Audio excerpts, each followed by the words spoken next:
I'm great. How are you?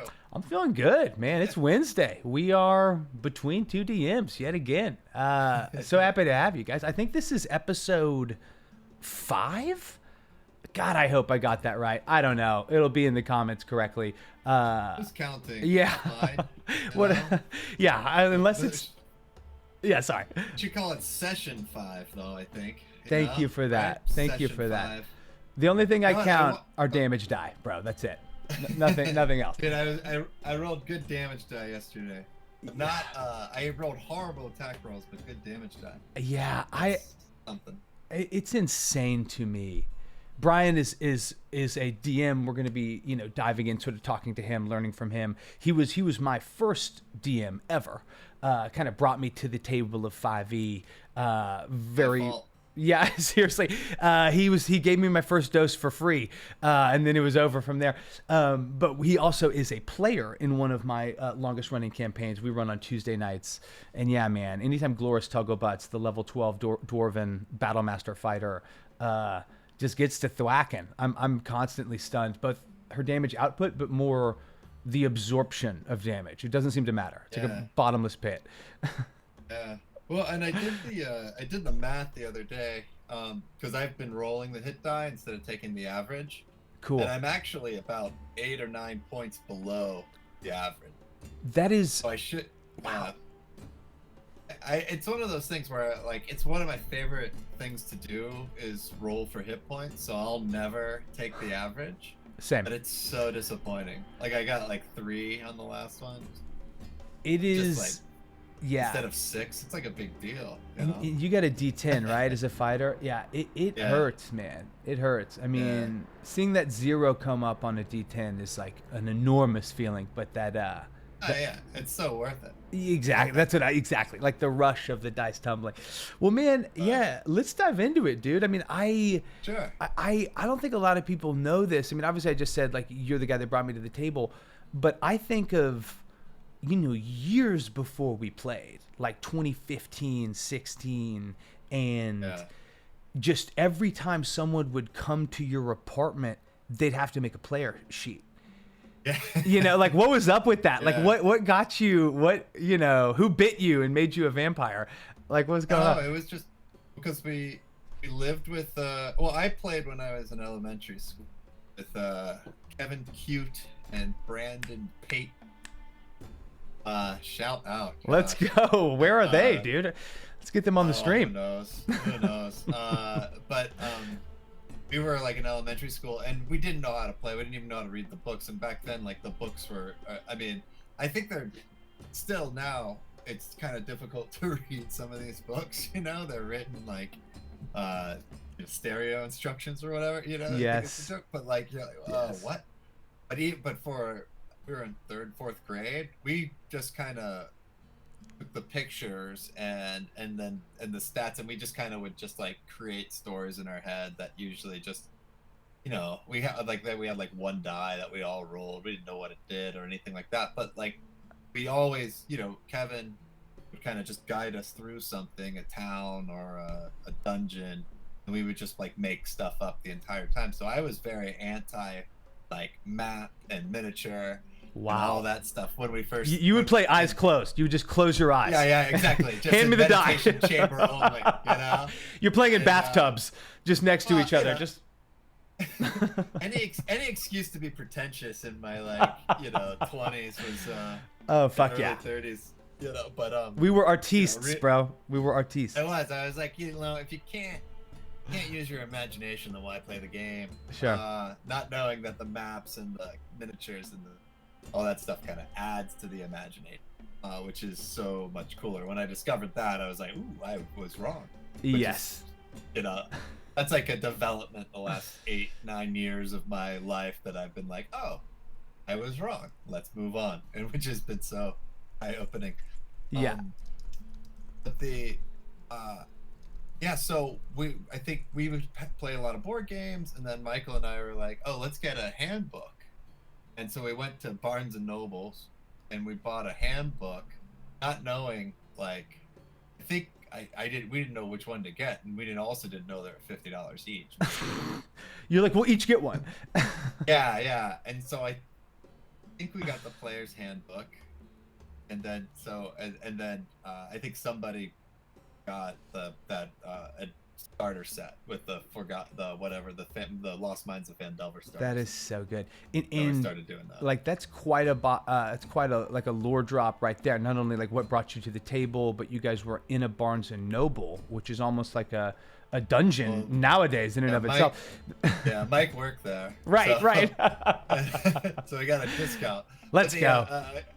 We were pretty drunk, so I think like Abby drove us. It was either Abby or Evie that drove us there, and like it was like, no, this is what we're gonna do. And we're gonna get this game. We're gonna fucking play because it's awesome, and we didn't actually like sit down and play a game ever. All we knew how to do was make characters. Sure. So, yeah. Well, it starts there. Fun. Made some good characters. You really did, man. And Claire, what's up, baby girl? Oh, Claire's here. Yeah. Good seeing you, Claire Bear. Bugle of friendship coming through.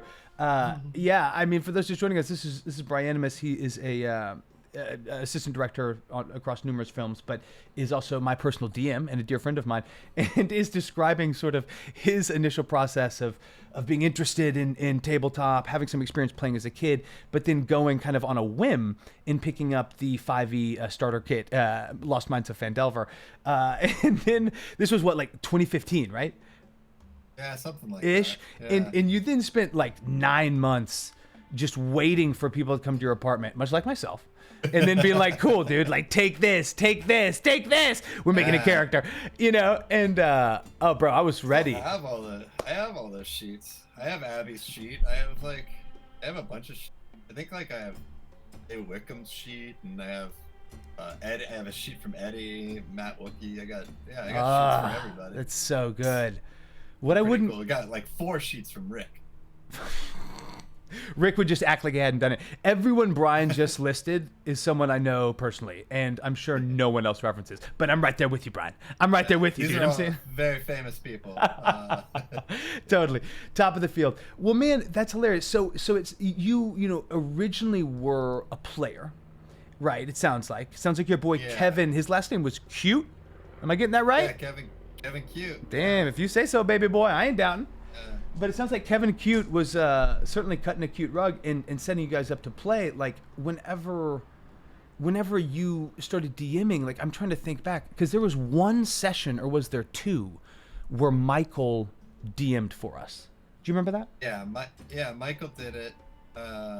He wanted to DM, which was cool, and then so we did it over at his house. But it was another one of those things, like, as anybody that knows, like D&D, the hardest part of the game is getting the players to come and play. Mm-hmm. You know, so I think it was like a short-lived kind of session, but it's where Tugglebutts was originated. For sure. At that house, yeah. that was low wisdom roll was rolled on Mike's table. That is, I mean, truly. What is Glorious's current wisdom? 7, 8? No, it was 7. Got you. She just went up. No. No, it is 7 now. She was at, I don't know. No, I think she's at 9 because she put her last 2 points of wisdom. Wow, that's so fucking hardcore. You put your level 12 ASI into taking it from negative, from 7 to 9. Yeah, I mean, I don't know. Yeah, no, man, you got it. You're killing it. Like it's wild. I think, that the beauty of like having a flawed character, having like a PC that you're making work, is the fact that you have strengths and weaknesses, right? And you see that kind of play into the story you're creating. You know what I mean? Like, I love that stuff. Yo, Garvanch, good seeing you, Prince. Get in here, dude. We're hanging out with Brianimus. Brian is a dear friend of mine, really talented producer and director, and also a very talented DM. He DMs in one of the main campaigns I play in. Garvanch, how you feeling, dude? Hope you're doing well. So, Bri, I love that, man. You that was one of the few times you and I were, it was, I guess, one session, but we were players together, dude, for one night. Oh, yeah. Major and Tugglebutts were there on the road together.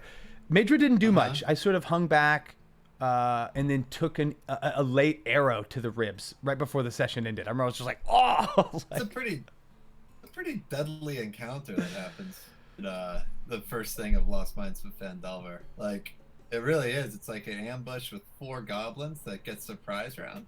Like, whoa. So you got like a wizard that's just sitting by the cart. It's like, boom, 6 points. Oh, oops. Yeah, dude. I mean, God forbid they roll the critical. Yeah, for sure. Yeah. Man, 100%. Gervonch, we are going to sign you up, dude. We're going to get you in there. Well, Brian, I of course, like, feel like you and I have such a shared shorthand in terms of, like, we've hung out so much. We've done so much D&D stuff. We've done so much creative stuff. So, I'm trying to guard myself against speaking too much in shorthand, right? Just because, like, you know, you and I know it, you know, whatever. You can understand my chaos so well. Brian and I, in 2020, during the height of the pandemic, really honestly brought there by Everclear, by our friend and, you know, co-player and whatnot, Everclear, into the realm of stereo, of sort of like these radio kind of interviews. And you and I actually started doing a thing that I thought was super rad, that was essentially like going through the Dungeon Master Guide page by page, sort of like chopping it up, diving it up. And, you know, as I mentioned, Brian was like, I mean, truly my introduction to 5th edition, and showed me a lot just about DMing in general. But I'm curious, man, because, like, you know, the DM guide talks about like the pillars of D&D, right? Like exploration, like RP, social interaction, combat, puzzles, etc. And I feel like that's something you and I have discussed. But I'm curious, you know, is that something you are like really cognizant of whenever you're running your games? Yeah. Like, does it just come out naturally? Because you have such a nice balance. But I'm just curious, like, you know. Yeah, I think it's important. I think all those things have to be driven by story. So exploring, like you're exploring a cave or whatnot, there has to be a reason why you guys are there. You know, it's like, what drew you to this cave? Is it like you want a quest for revenge, or did you find a map? Are you trying to get gold because of this other thing that's happening?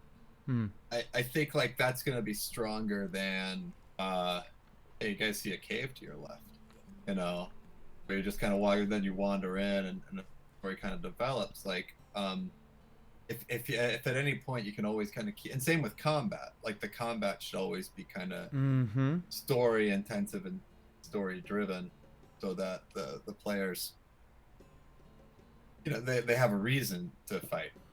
You know, that something's at stake or something personal is at stake, and as apart from their own survival, which is cool. But like, even it could be something as like they're just trapped. You know, you know, which is probably going to be, you know, in the case of our current campaign, which is like, it's a strange. I've kind of told you guys throughout the prep, like this is a little bit of a weird one, and that'll kind of be hashed out tonight a little bit. But we're doing Curse of Strahd right now. Brian just started it for us. We're about to do our second play session later tonight. So they just got in. If that means anything to anybody. To Barovia. Yeah, and Barovia. Dude, it's a beautiful. The book is rad. It's a really cool book, and the way they fleshed out so many characters and interactions. It feels terrifying to me, dude. Like, you have created an element of terror, of like soft terror. Yeah. That's the idea, right? Like, the idea is this is a horror campaign, so that's my goal, is to really, like, every session feel like a horror story. You know, some sort of horror story. Like, there should be some sort of like tension or build up, some sort of mystery. You know? Yeah, dude. And let's talk about that a little bit. And, you know, I just to holler, Gervonch of Unsolved Productions is also a filmmaker. That's actually how we connected on Twitch. Cool. Just for your reference, Gervonch is a G. Brian is a second AD on a ton of like enormous films. He works all the time. He also is the director of Coffee Cops. Don't leave that out, bro. Which of course, #1 achievement, baby. Yeah, dude, same. And I mean, Brian and I have been working together for like, 8 years. I don't really know, long time. You're a dear friend, but you talk about creating that element of horror.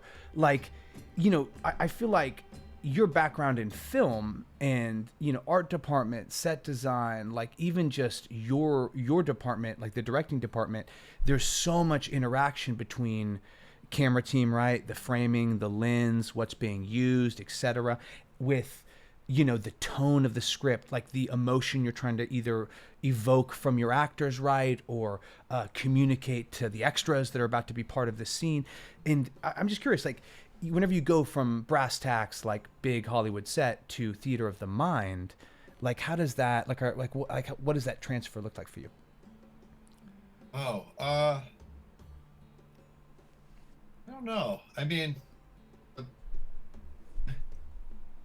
it's a kind of a difficult question. I think that what we do on, what my job is on like a big movie, I think you break everything down into tiny little pieces. So you spend all day shooting 8 shots, and these 8 shots are like, you know, $4 million. If it's an action movie, they're like half a second long or something, you know. Or if it's a scene, then you actually shoot the scene. But in that respect, like you always have to. And I kind of approach prepping the same way. Like I prep a script, I get the script, you break down, all right, we need this location here, and like everything is in its fine little elements, so that on the day you know exactly what you need for each scene and each shot. You don't have like this other stuff that you don't need sitting there anyway, you know, like you don't just like we're in the house, let's have all the 50 extras that'll be outside. It's like, whoa, we're not shooting outside the house, we don't need those 50 extras, you know. So it's like but like, so with D&D, I would imagine it's just small little pieces that put together to create a bigger world and story, you know. But it is that, like, what are the important, like I'm going through what you guys are going to be doing tonight, and like, all right, what's important? Yeah, like, there's a whole, you know, you could describe like carpets and the dust on the banister and all, you know, you can describe a million things in a mansion, but what's important? Like, what do they need to know? And how do you also hide those things, you know?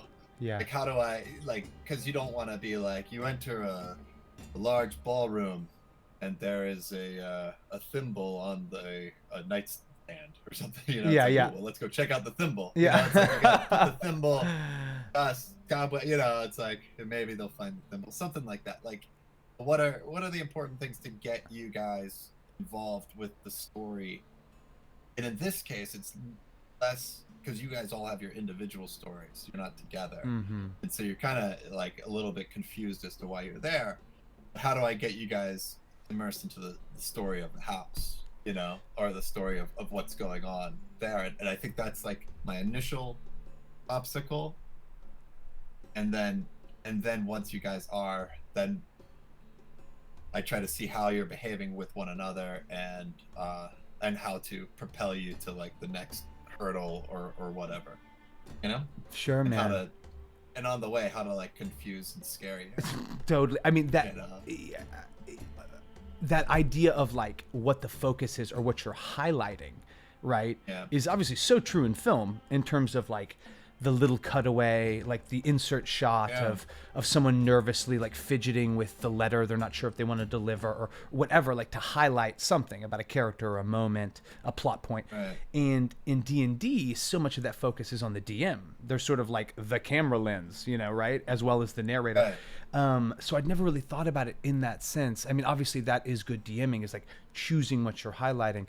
But it's really not that much different from shot listing, you know, in terms of making sure you're getting the coverage you need, and you know, picking and choosing like the moments of importance or the moments you're trying to highlight to your audience or to your players. Right. Like, absolutely. But since we're using the film metaphor, it's also a lot, you got to think of it as more of a documentary as well. Like, because the players, like what they do is going to determine where the camera pans, you know. Yeah, what I mean? yeah, you're right. You're right. Where they're interested in, like, then you kind of follow them around with the camera as well. But you know, but then leave them. It's a little bit of a dance, and you guys are so great, and I'm blessed with a good group of people that are a lot of fun. Same. And it'll be yeah, but hopefully it's a little. Hopefully there'll be like some. I don't know. I think that it'll be interesting and neat. I've definitely thrown in a lot of my own stuff into it. Yeah. Just because, you know, you just get ideas. That's kind of the glory about all these, when you go off a module, that you can can make it your own. You have that freedom to just use it as a reference, and if you want to be exact of what the book says, you can. If you have an idea, oh, you know, it would be cool if this was that, or like if I swap that monster out with this one because this monster doesn't feel right in the world, like, oh, well, I can make it different thing, or or like I can add another clue, you know. I don't really like that clue. I don't like the way this letter's written. I'll rewrite it a little bit. You can do that. Yeah, it's okay. Exactly.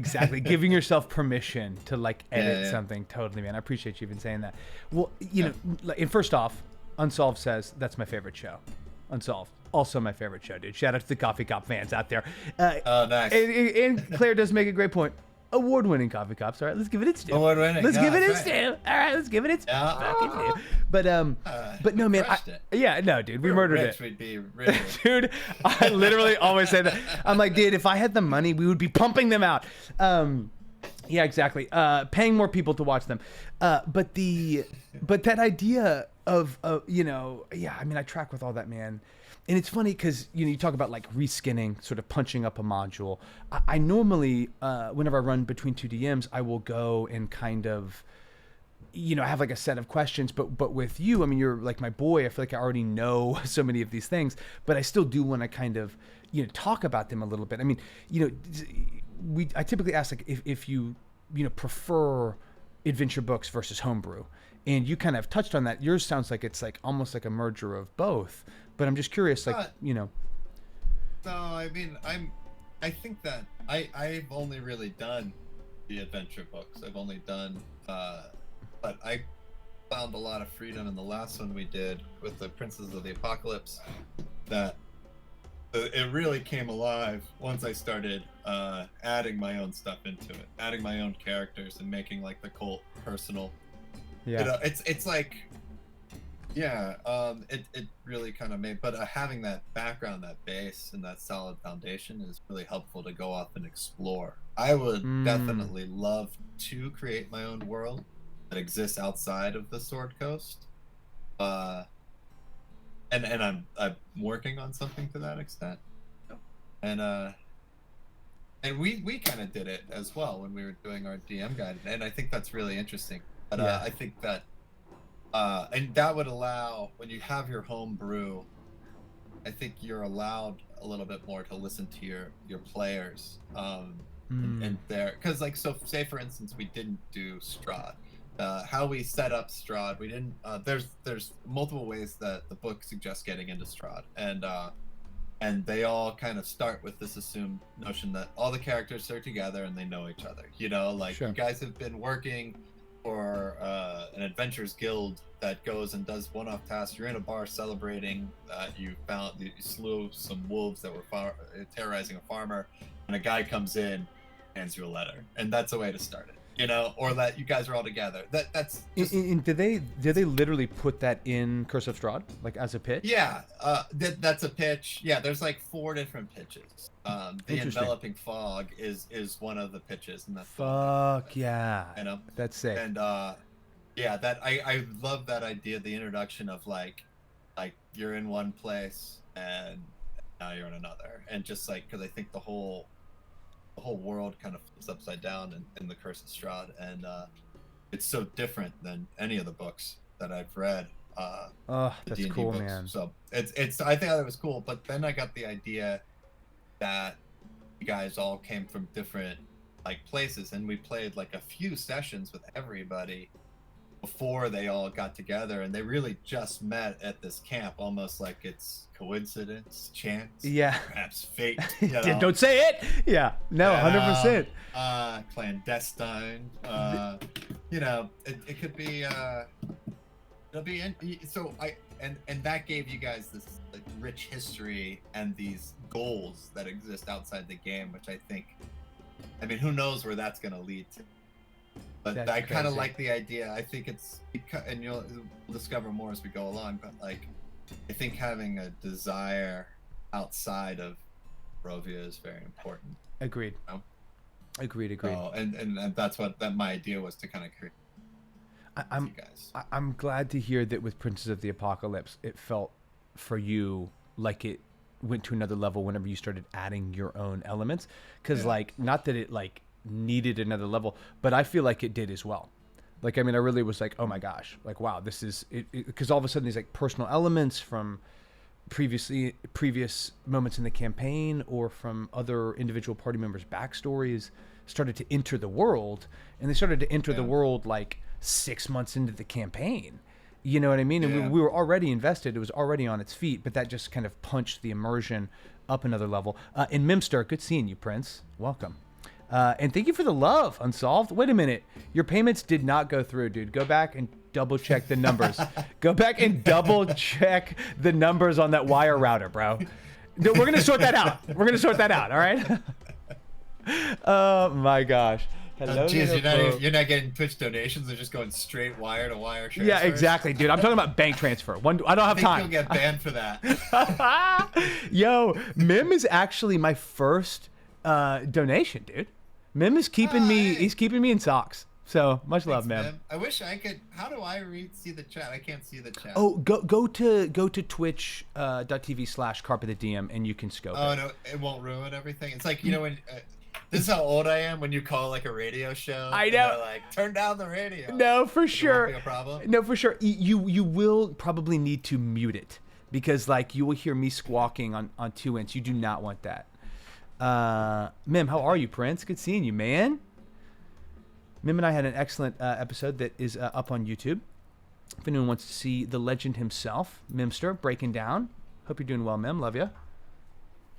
But yeah, Brian, that's amazing. So, I of course have the luxury of like knowing so many of the cool moments that you've created and like seeing it firsthand and participating.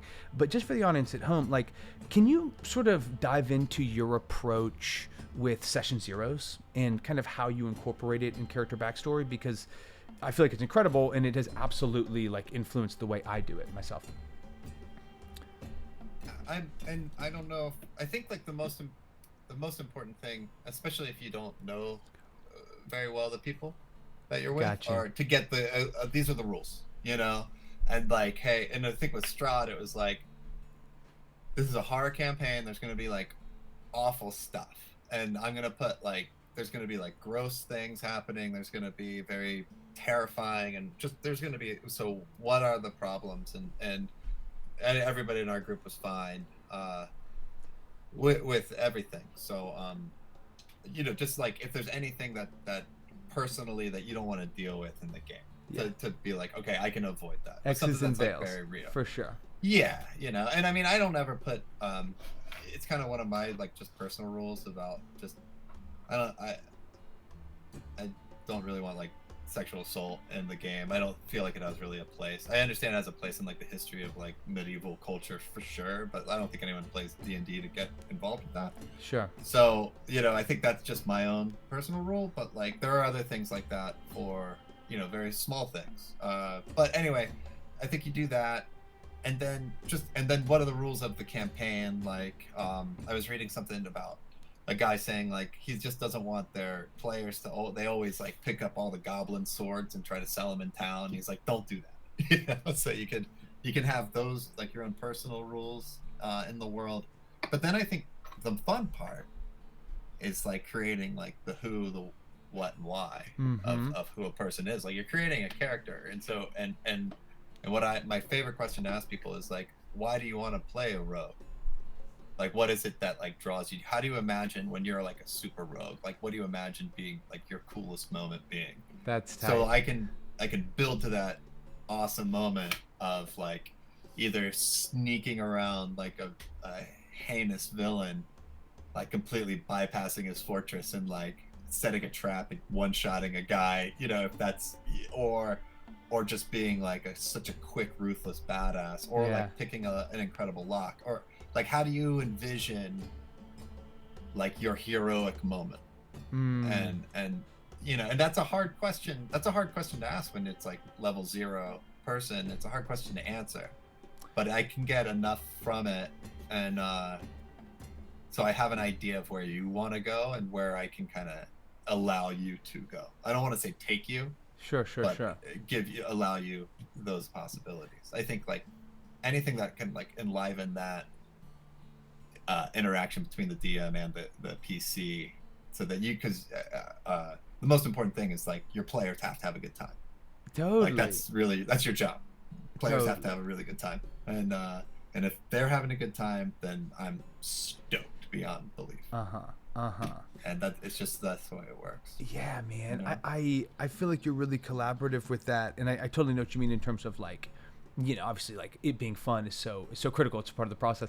Yeah, that's interesting to hear that breakdown. I mean, this with Strahd, the build up. I mean, this was the first time, I'd ever had a session 0 where we actually like played, almost in like a one-on-one capacity, and with sort of, a little bit with my brother, who is, of course, tied into my backstory, my friend Brandon, Doodle Chaos, who you might know.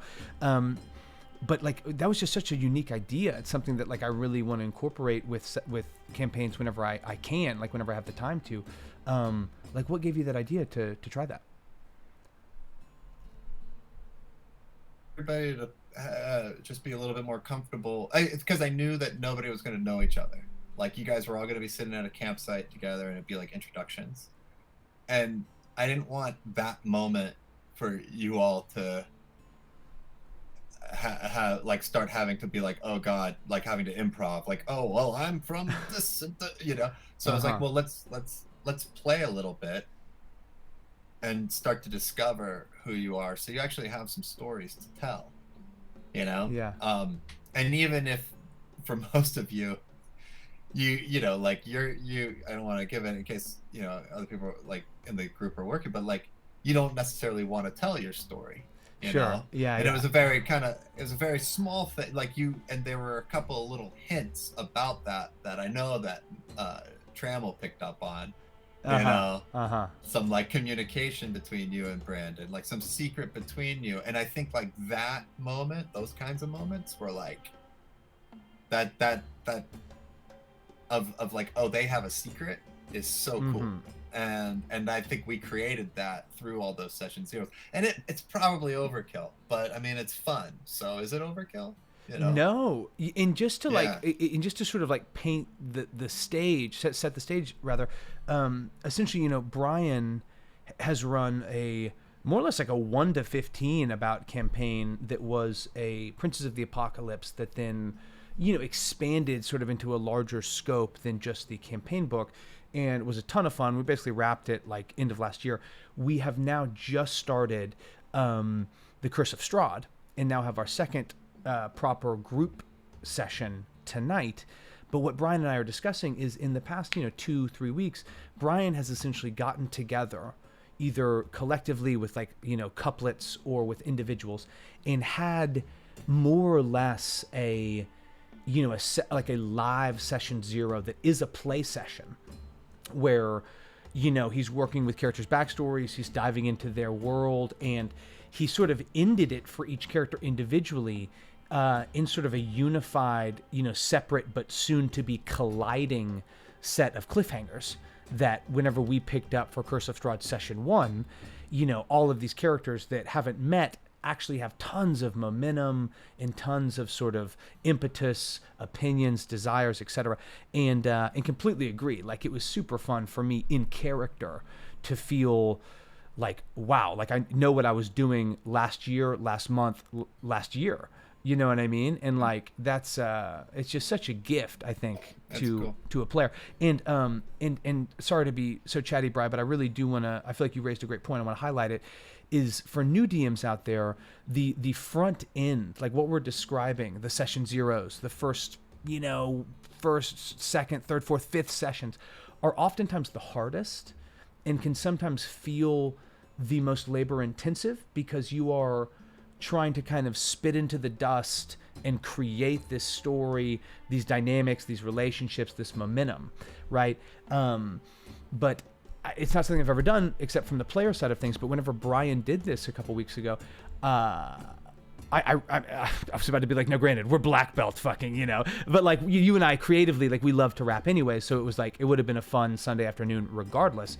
But whenever we started playing, it really, really set up my character in a place to role play in such a way that you are like moving through the session one awkwardness, but then you're also automatically, you know, connecting organically and like being put in these like immersive situations. So anyway, anyone out there that is like starting to DM, please understand that like typically it does feel more intensive and a little bit like higher workload on the front end.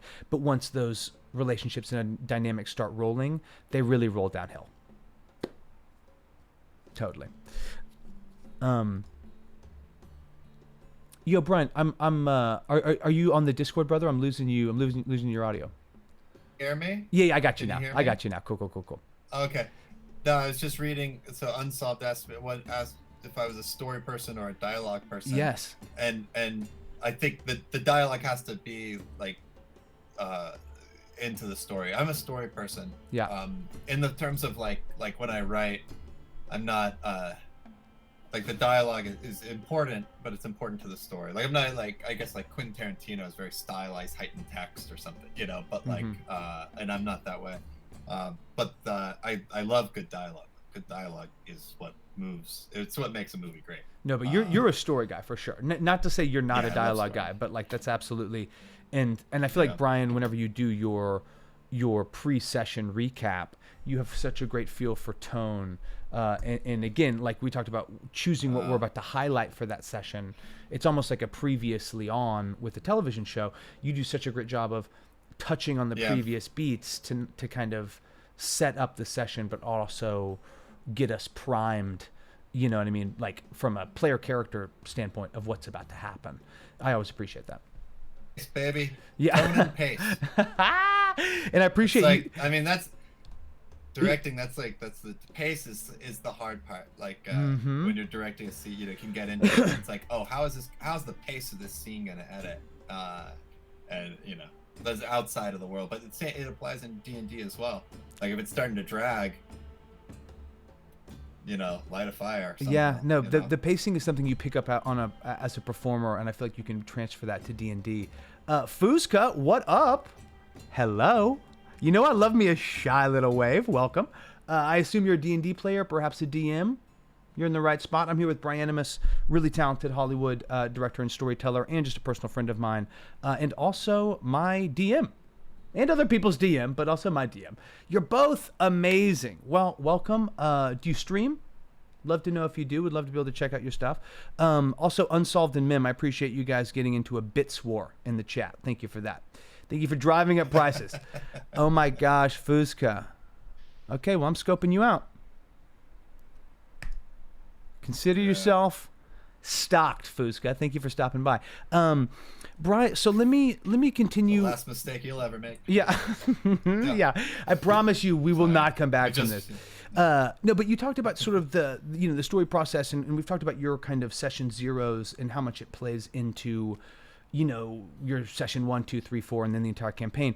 But I'm curious, like, how do you, whenever you do get it going, like, and now you're on, say, session 8, 9, 10, can you talk about your prep process? You know, like what that looks like what you're actually preparing. You know, Gervonch was talking about story versus dialogue. Can you maybe just walk us through, you know, what that looks like for Brian? I think, I mean, it depends. It depends on where the party's going. I think that most of the prep comes before everything starts, so you have an idea, general idea of anywhere the party could go. Sure. But I think that at the end of each session, you have a general idea of if they're moving into a direction, and and you can definitely lead. You can definitely refuse to end the session until they say, "Oh no, we're gonna head to this town." You know, be like, "Sweet, you guys are set off on the road, and as the sun's rising over the thing, you're heading towards said town," and that's how you end the session, as opposed to, "With this decision in your heads, we'll come back next week." Yes, you yes, know, yes, like, sure. like do yourself a favor as a DM and get that decision so you can have a little focused prep as opposed to the other thing. But I mean, I was kind of laughing about myself. I've been over prepping. I think this. And, You're talking about Strahd. You're talking about Curse of Strahd. Yeah. I've been because that's one thing they say. It's like don't over prep. and I've definitely kind of fallen victim just because if you're a DM and you're not playing the game, read the book. The book is so cool. I've read a few of these adventure books, and Strahd is just completely different. It's a real story, and it's beautiful. That's awesome. And intricate. So I mean, I've read it a couple of times. So oh shit, now I forgot what I was saying. But I have a very good. But as much as I over prep, you guys are gonna change everything, and I'm gonna have to make stuff up on the fly and that fit into the world, or that, you know, like things are gonna happen. Somebody that's not even created in this, like in this tome, you know, that is going to exist, that you guys will find a need for. Like, I'll just say, you know, there's like a little kid trips over the street, be like, oh, I want to save this little kid. You take him to his parents. Like, now all of a sudden I have like this family of NPCs. Sure. And the father like turns out to be like one of the most important characters, because just you guys led that way, and the roles led that way, and the story just needs that. And so, as much prep, as many times I've read the book, as much stuff as I've done, I'm still going to have an element of allowing myself the freedom to go off of what I've planned. Yes. You know, so you make as much preparations as you can. But when it comes to actual gameplay, like, you have to stay like involved with the characters, involved with the story, and involved with the pace. And you're right. Making sure that stuff is happening. Because what I'm hearing, Brian, those are great points. And you know what? Before I even address that, I really do appreciate you guys popping in. Amon, welcome. Assume you're a D&D player or a DM. You're in the right spot. But I missed this comment. And I just want to give it its due from Gervanch. And this is true that Unsolved is a self-taught filmmaker, and it's very exciting to sort of hear from you, to kind of learn from that. And likewise, like, you know, Brian has contributed so much to me creatively, to my projects. It's been fun to sort of pick and steal from him as a DM, as I have now been DMing in 5e more recently. And Fuzka, I just love hearing that from other DMs because it's so relatable. Yeah, absolutely. I'm curious, Fuzka, if you run like an actual gameplay session or what your vibe is. I play a changeling in a Curse of Strahd campaign. Amon! Yo! Whoa. Okay, well, I'm only on session 2, so no spoilers, bruh. All right, no spoilers. And whether insane to be enough to be a GM in a different game. Got you. Is that game also Strahd? I'm curious about that. But Brian, you do such a great job, man, with, you know, if you are over prepping, it seems like you're giving yourself more outs, like on the day, in the moment, right? Because rarely is that prep wasted. You're sort of like building it out, and then let's say we deviate, the child trips, and now like we want to go home. I want to know everything about this kid and their parents. Maybe you didn't have, you know, a page and a half of backstory on these parents and this family, but you know enough about the world, the town, the goings on, that you can give them dialogue, right? You can give them a legitimate, organic place in the world that makes sense. And that's the benefit of like knowing your own campaign well enough, right? Yeah, that it fits the tone of the world. It can't be like, you know, you can't put Jar-Jar Binks in the middle of Barovia. You know, it just doesn't work. Sure. Well, yeah, you could try, maybe. You know, yeah, maybe you can. But yeah, but I don't know. I think allowing it takes like a strong amount of courage to go to go rogue, to go improv. But we did it in your session 0 with the whole crime underground of Waterdeep, right? Like the whole, like when you were going through that, remember you were going through that alleyway and you found, you know, where you. Well, but not Waterdeep. Where was that? Daggerford, right? Where was I think it was Daggerford.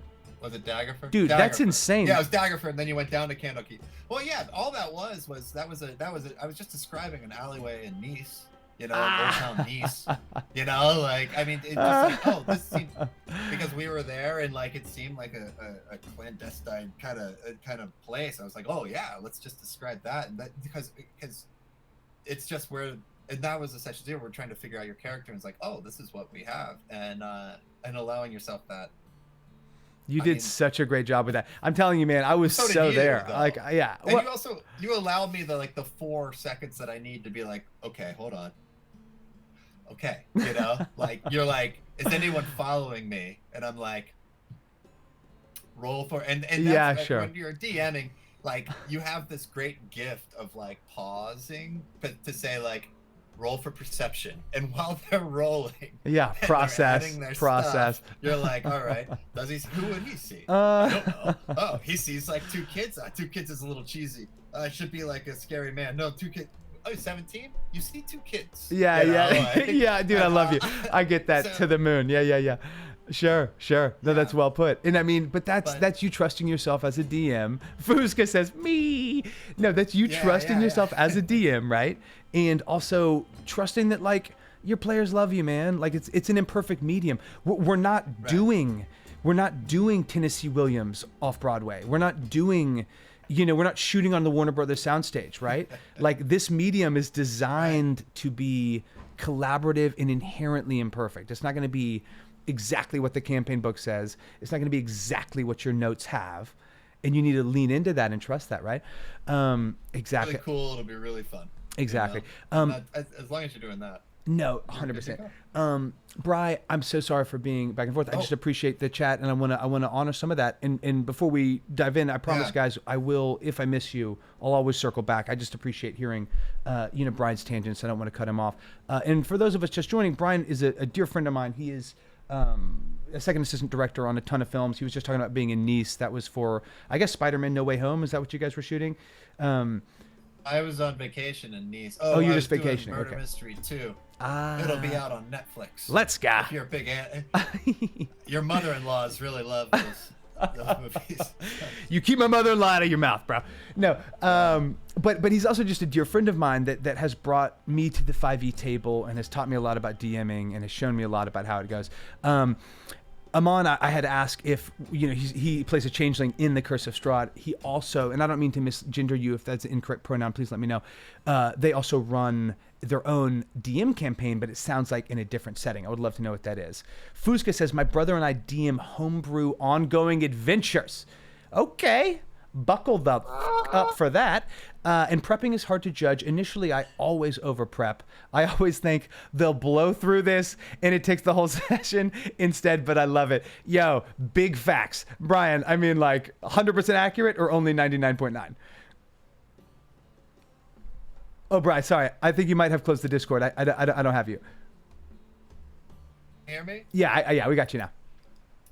Got me? Sorry. Yeah. So I was reminded, so when we were doing the hardest part, I don't if any of you guys have ever played Princes of the Apocalypse, it's these cults, and the cults it's very difficult to give a cultist personality because they're just so like zealotous. Yeah. Yeah, and which is a mistake. So and then I was falling into it pretty big time and having a difficult time with it.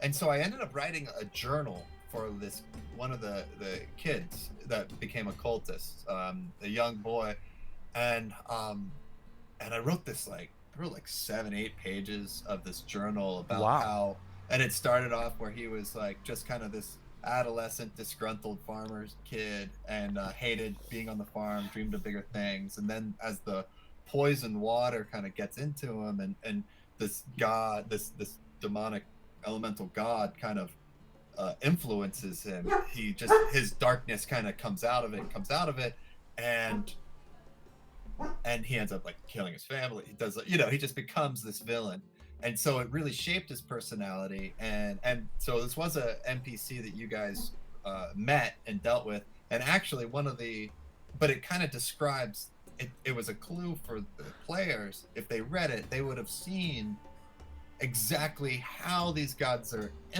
infiltrating the world and infiltrating the minds of the local populations. Yeah, did we booch they never that? read it. Yeah. What happened? Tall has the journal in the bag of holding. He picked it up, put it in there. What? Yeah, but he never read it. However, the work that I did, it made the ever since then, the cultists that I made were much more fleshed out and had personalities as opposed to just being drones. No, and that's the beauty. And it just makes it better. Yeah, and thank you, dude. That's okay. I cannot believe we missed that as a player. I'm losing my mind. But that's a great point and a great story. It's okay. Because like that, he still won. We won D&D. No, but that helped you as a DM, right? That helped you as a DM know more about these cultists, know more about what that would look like from someone to go from like a normal autonomous person that like isn't crazy zealotous, and then falls into this, like falls into the well, so to speak. I love that, man. Kind of just going through that journal, through the writing. That's how I get into anything, is through the writing. Gotcha. So I just write, and sure. And it kind of makes everything a little bit more fleshed out. And dude, then you fall in love with some people. Like I love Carlisle. Like that guy. Oh, that guy had a lot to say. I know we beefed hard. I know he and Major beefed hard, but like, yeah, it's real. I mean, like, he died a very gruesome death, but I really love that guy. As well he deserved. Amon says Mirror Changelings is partly over-designed, I fear. What is partly because I am a hobby story writer? That's hilarious. Now, did you create the Mirage Changeling, Amon? Are you familiar with the Mirage Changeling, Bri? I don't know if I've ever heard that. Let us know. It sounds like you might have made that up. That's usually fun, though, says Fuzka. Agreed. It's always nice as a DM to, like, make something fun, wait to see if it's broken, recognize it as broken, and then try to figure out, like, okay, cool, like, how do I get this demon out of my house? Yeah. Get this demon out of my house. Oh my gosh. Brian, just real quick, I appreciate the chat. I'm gonna catch up on it real quick. The player in the Curse of Strahd campaign wishes to have more RP, and I revisited Mirage for this. Got you. That sounds like you're a good DM, Amon. Like, that's what you want to do. You want to lean into what your players are enjoying, and hopefully what you are enjoying as well. And hopefully it doesn't bend too far outside the PHP. Fuzka says, me. Yeah, we all know the pains of the over-prep, but there is a bounty there, Fuzka. There is a bounty, is there not? And I appreciate the follow, Fuzka. Thanks for hopping on. Anybody that enjoys D&D content, DMing, Brian is my dear friend. I'm hosting him, but usually on Wednesdays I have on different DMs and run between two DMs, a D&D chat that's designed to kind of help other DMs get better, learn from each other, and kind of add it into their own game. And anyone that's just hopping through, oh my gosh, boop together. That is my mantra. What a legend. You have come and stolen my journals and made a username out of it. I'm trying to boop together here on Twitch. So thank you for coming through. Let me know if you stream. I want to know. I want to be able to support you. Amon says, a changeling that has 5 fleshed out personas and method acts each to hide behind them. Yeah, that sounds like a lot of people I see like walking down like West Sunset, right? Where I'm sort of like, oh wow, like that person I think might be displaced, but was definitely an actor 10 years ago in Los Angeles. Like, you know what I mean? Like, I'm like, I see myself in you, Changeling, Mirage Changeling. There's no question there. I think what's the class in that? Are you like, cause it's Changeling is a race, I'm assuming. Yes. In your world, and so what's the class? Would it be like a rogue or bard, or how do you? Yeah, I don't know. I'm just curious. Like, yeah. What do you run in that? Yeah, but it's pretty cool. Yeah. And then Fuzka says that sounds like a challenge to RP. I could see that. I mean, if you're trying to play 5 people, but at the same time, that is sort of like what a DM is doing in like a normal tavern scene, right? It's like setting a bunch of different peeps. Oh man, that's so good. Well, I appreciate you guys rolling through. I'm going to come back. I will be catching up on all the chat, but I just need to take advantage of Brian while I have him here. So Brian, in general, man, I know that, you started off playing different systems, earlier editions of D&D, and then coming in and running a campaign that was 5th edition. We talked about the Princes of the Apocalypse, and we talked a little bit about your prep sesh, but I was just wondering, like, in general, like, what are some kind of tools in your DM toolbox? Like, I'm trying to think about stuff I've stolen from you. Like, I love how you ask players to send you avatars of themselves, or even further, to like put them on a shared Google document. Like, that to me is rad, because then you as a DM, you're able to, if you're playing on Roll20, if you're playing on Owlbear, like, you can create a token from the Avi, and the party has this shared document that they can kind of visually see their party members share tidbits, like catch a feel. But like, what's some other stuff that like we could steal from your toolbox? I mean, the shared document Trammell. So put Matt Trammell in your campaign because he created the note thing. And by the way, Matt Trammell plays Sierra. We're playing a session next Monday. He does a live play session with me here on Twitch. He's awesome. Yeah, he's great. But he put that together. The avatar was just more like, because we had them all for the last campaign. I don't know. I thought it would just be kind of fun to see. It's more fun to see, like, what you think your character will look like especially when you're playing digitally. Like when we were playing in person and everyone got the Hero Forge. They finally got their Hero Forge character after like a year that was and a sick. half or something. But like seeing, that's me. Sewa! Yeah, you know, Sewa. it's like it's very important. And so I think it's kind of cool as opposed to seeing just like a blue token. You know. Yep. And if you spend that time to create tokens that look like the character, and through Photoshop just like, you know, erase everything else and or however you do it, just to kind of create tokens. The game should exist. It exists in the imagination, and the maps and the tokens and all that stuff are just there to help the imagination. So when we were playing the other day, yesterday, when we almost TPK'd, but like I see that map and I see the tokens of everybody, but like what I'm visualizing is me being there and like looking up at these like, much taller guards, and I think the tokens and the maps help the visualization. That's how I like to play it, and you know, I think that's how I like to do it. And so yeah, it just helps out that regard. I have a new sheet that I've created through Excel. Is that like a DMing sheet? Yeah, it's for like a session sheet. So there's like player notes, there's loot given, and like lore. Dude, I like that. You know, because I have a pretty good system, spots. but it's not split up like that, and I would love to have it categorized like that. That's super helpful. Yeah, man, I'll tell you what. Maybe so you could go session by session. Yeah. Like, could we maybe drop that in the Discord after our sesh? Yeah, I can do that. Yeah, I think. Yeah, I can find it. Yeah, no, truly no rush right now. I'll just put it in the Discord at some point later. That's amazing.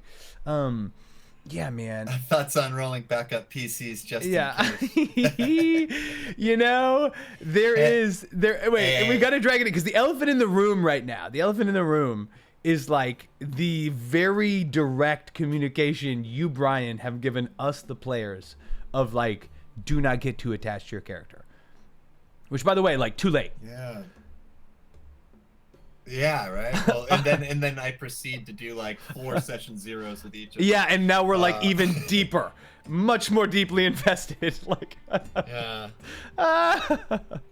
No, man. I think you have to. I mean, I think that. But please, you tell us. No, I think that any player worth his salt has like a bunch of characters. Come on, you got a whole folder of stuff.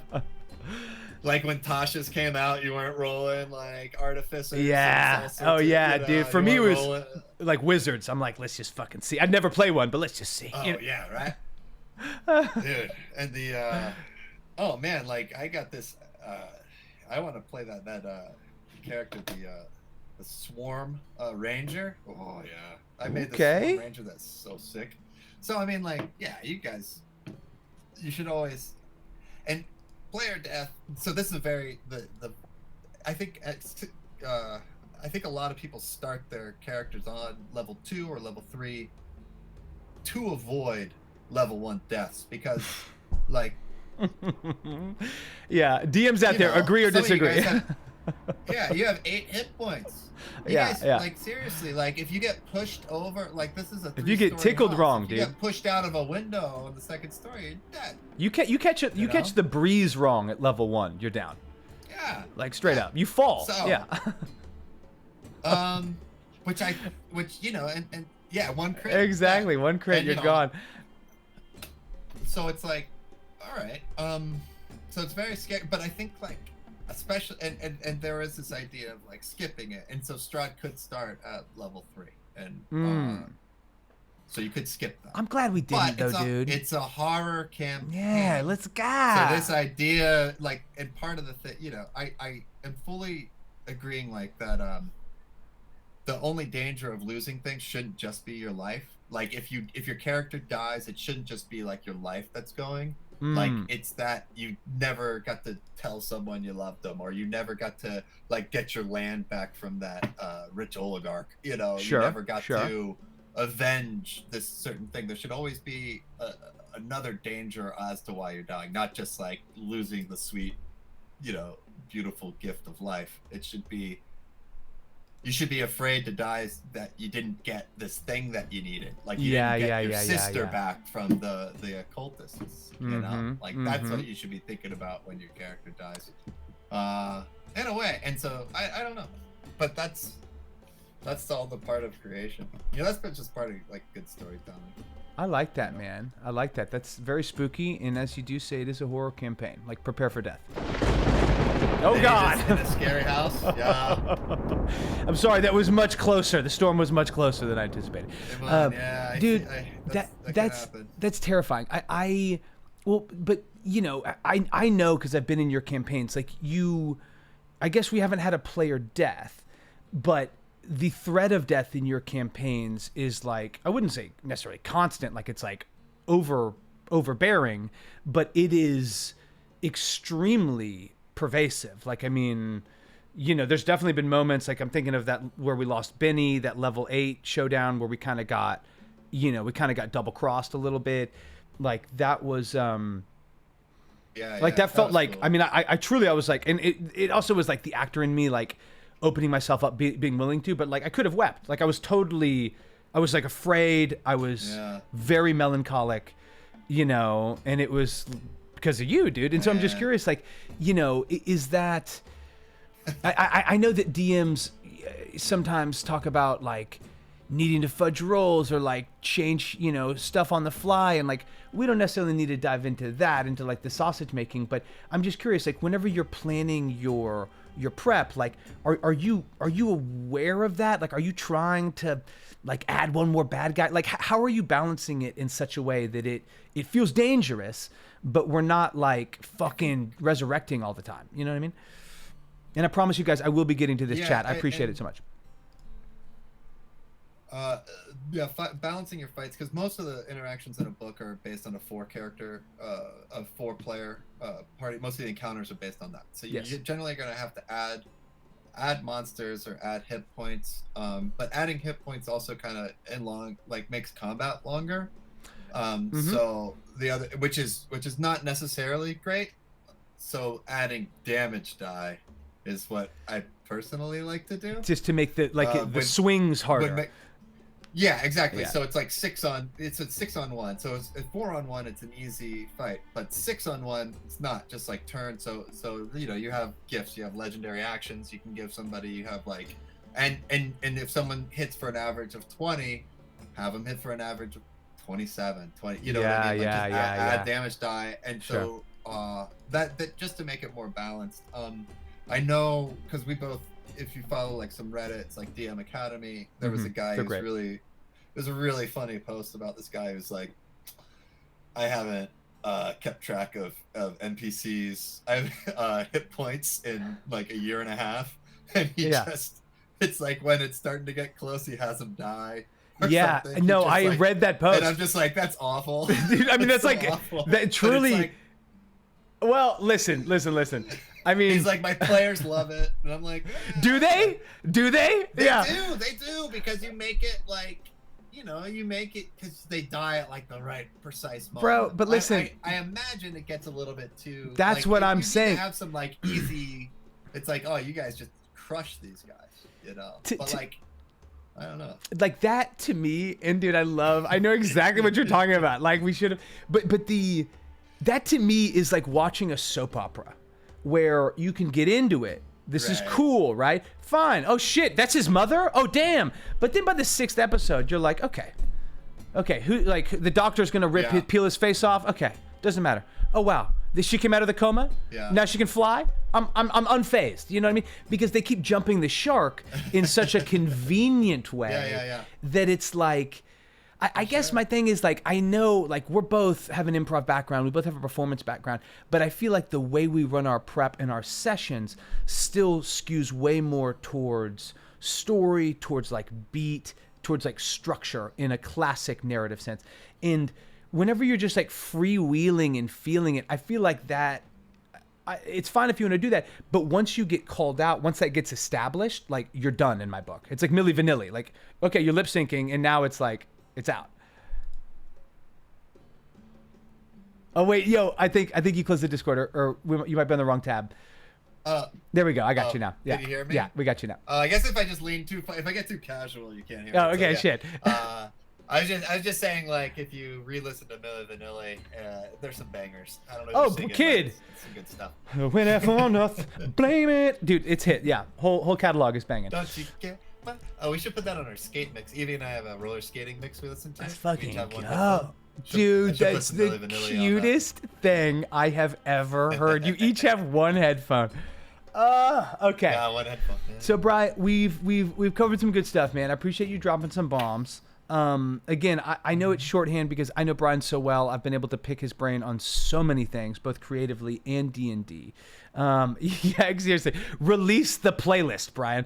I have a handful of questions I want to ask you. They're relative to what we've been talking about. Some of it is that like prep. Some of it is that, DM fudging and sort of the need to, I think, be honest with your players and be honest with yourself to create a strong dynamic. But before we do that, I want to move through some of the lovely chat. Thank you for support, guys. And again, if you're just joining us, I'm Carpe the DM. I run D&D streams on Monday and Wednesday, and I'm dying a million deaths on Elden Ring on Fridays. Please come and join us. This is my dear friend Brianimus, super talented director and a DM in his own right. And Amon, a new friend, basically is running through and is talking about this essentially like 5-sided die of a character he's running. I love that your GM was basically like, yo, run it, dog, but your RP is going to be a fucking nightmare. So good luck with that. Yeah, man, respect. Gervon says, goddamn, agreed.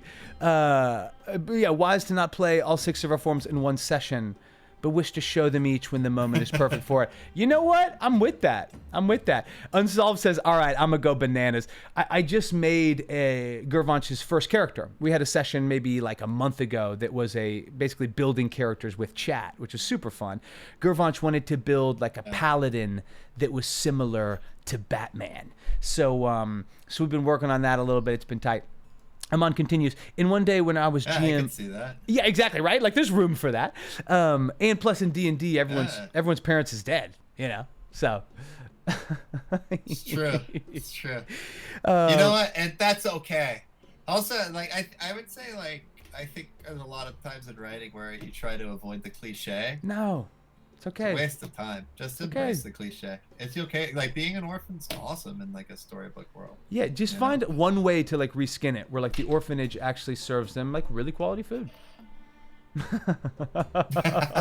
You know what I mean? Just change one thing. Listen, Charles Dickens made a living off of writing orphan stories, like, and is like the greatest writer of all time. So, yeah. He was like, "Fuck it, let's do it." Yeah. Oh my god. Only quit doing it when you're sick of doing it. Like when you, when you're sick of like being, I don't know. But like just yeah. If you have a character and it's an orphan story, it's okay. I mean, agreed. It's gonna be it's fun to act, and like who cares if cliche for a reason. Right? I have found as a player, especially if you are running a campaign that is that typical or anyway adjacent to high fantasy, right? Anyway adjacent to like Tolkien's world or whatever, that by touching on those sort of pillars and those kind of consistent reference points, it feels more immersive to me. You know what I mean? Like I like it doesn't. I mean, if I see an old woman emerge from the woods with a bunch of refuse in her hair and anything moving towards a hunch in her back, like I'm out. Like I'm the other direction. You know what I mean? And it's like it's truly just like anecdotal literary exposure. That's what Glorious looks like. Yeah. Why do you think I'm trying to kill her, Brian? Oh my gosh. Yeah, I know. Oh my gosh. Okay. Amon says, in one day where he was a GM in a Pathfinder group, he prepared for 3 hours, and the players then walked through the one path They didn't think that they would take. Throws away the notebook. We drive blind now. Yes, my friend. Yes, that is DMing in a nutshell. That's how it goes. I appreciate that, Newska. I think, and when you know, oh, look at that guy. That's the beast companion right there. He dead. Spare the dying. Yeah, seriously, don't worry. He's stable. He's stable. He's just. But the so what was I gonna say? I can't. Doesn't matter. No, it's all good. What is that?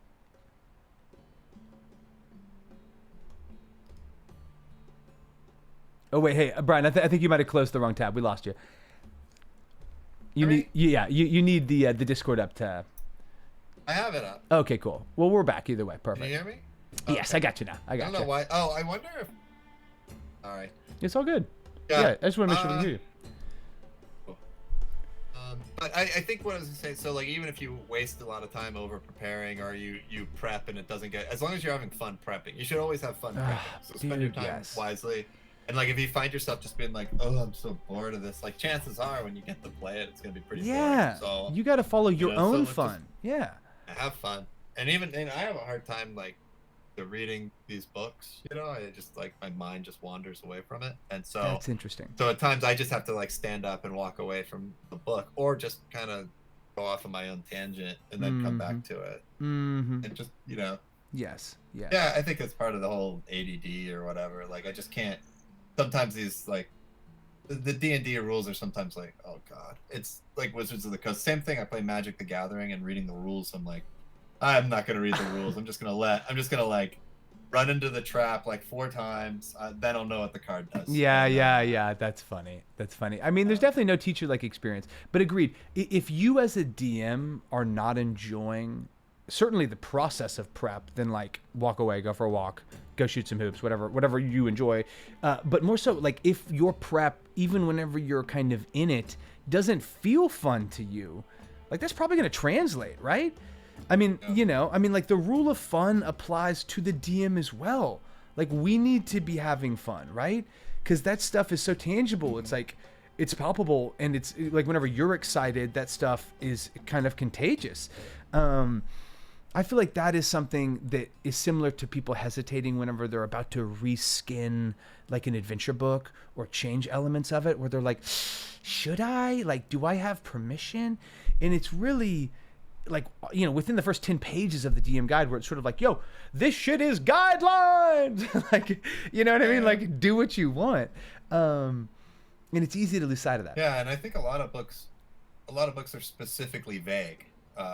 Like Sword Coast Adventures Guide, the Monster Manual, like it's specifically vague. Yeah. So you can you can make things fit into your own world. And if you have a player that is like, well, the rules are blah blah blah blah blah.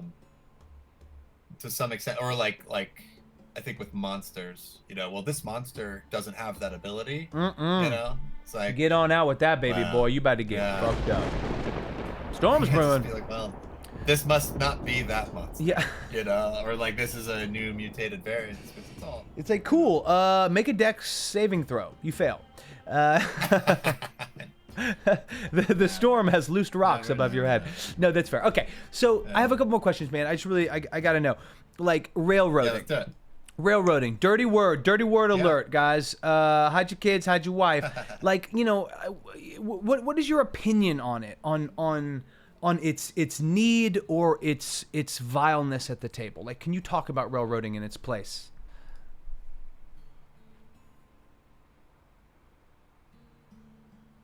Oh, we're losing your audio. I'm stuttering. Okay, got you. Okay. So we got you now. I was taking a dramatic pause. I think that railroading I think because this was the beginning session it's very railroaded. It's written railroaded. There's nothing I can do about it, And like to get you guys there to where you are and all together, you guys, I have to have you end up at the campsite. I had alternative plans. If you guys didn't end up at the campsite, or Fog just gets you somewhere else, and now you just haven't met each other. But it's better if you guys all get to the campsite. So it all worked out. Like, and you're all and you're all sent there essentially, which is interesting in and of itself. But so and now like there's one road, and like one road there's deadly fog to the east, and like one road leading west. You can only go west. So does that ruin the experience? I don't know. Eventually the world opens up, and I feel okay about it, but it's certain. I don't know. I think you have to hide it in a way. You have to make if the characters don't feel like, oh, here's what it is.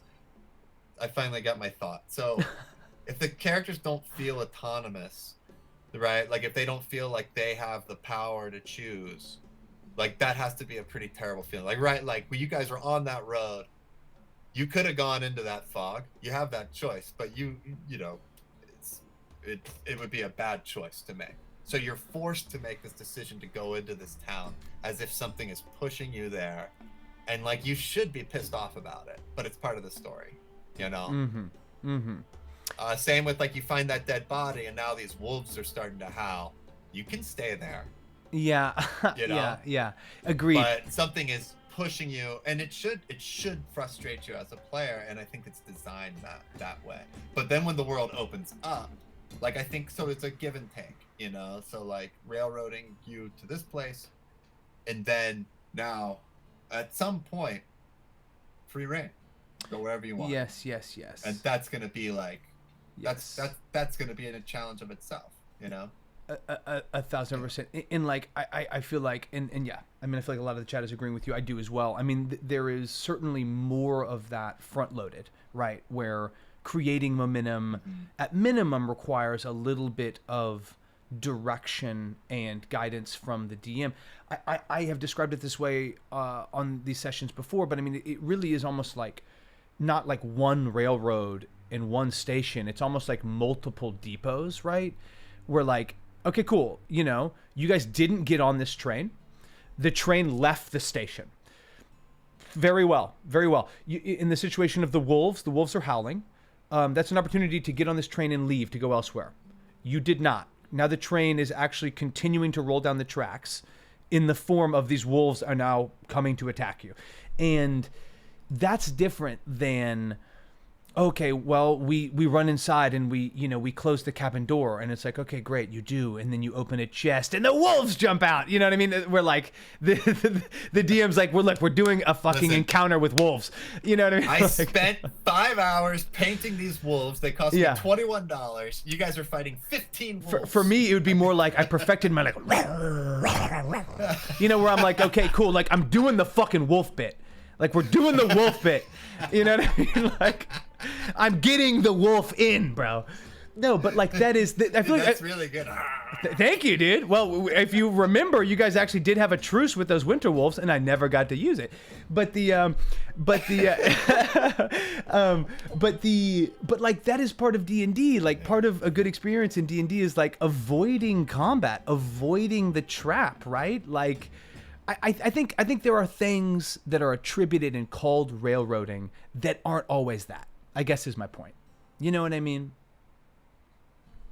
I think it's how you present it. There's that for sure. I think it's just how you present it, and I think some people have a gift for hiding the magic trick, you know. And I think that's what you have to do. You kind of have to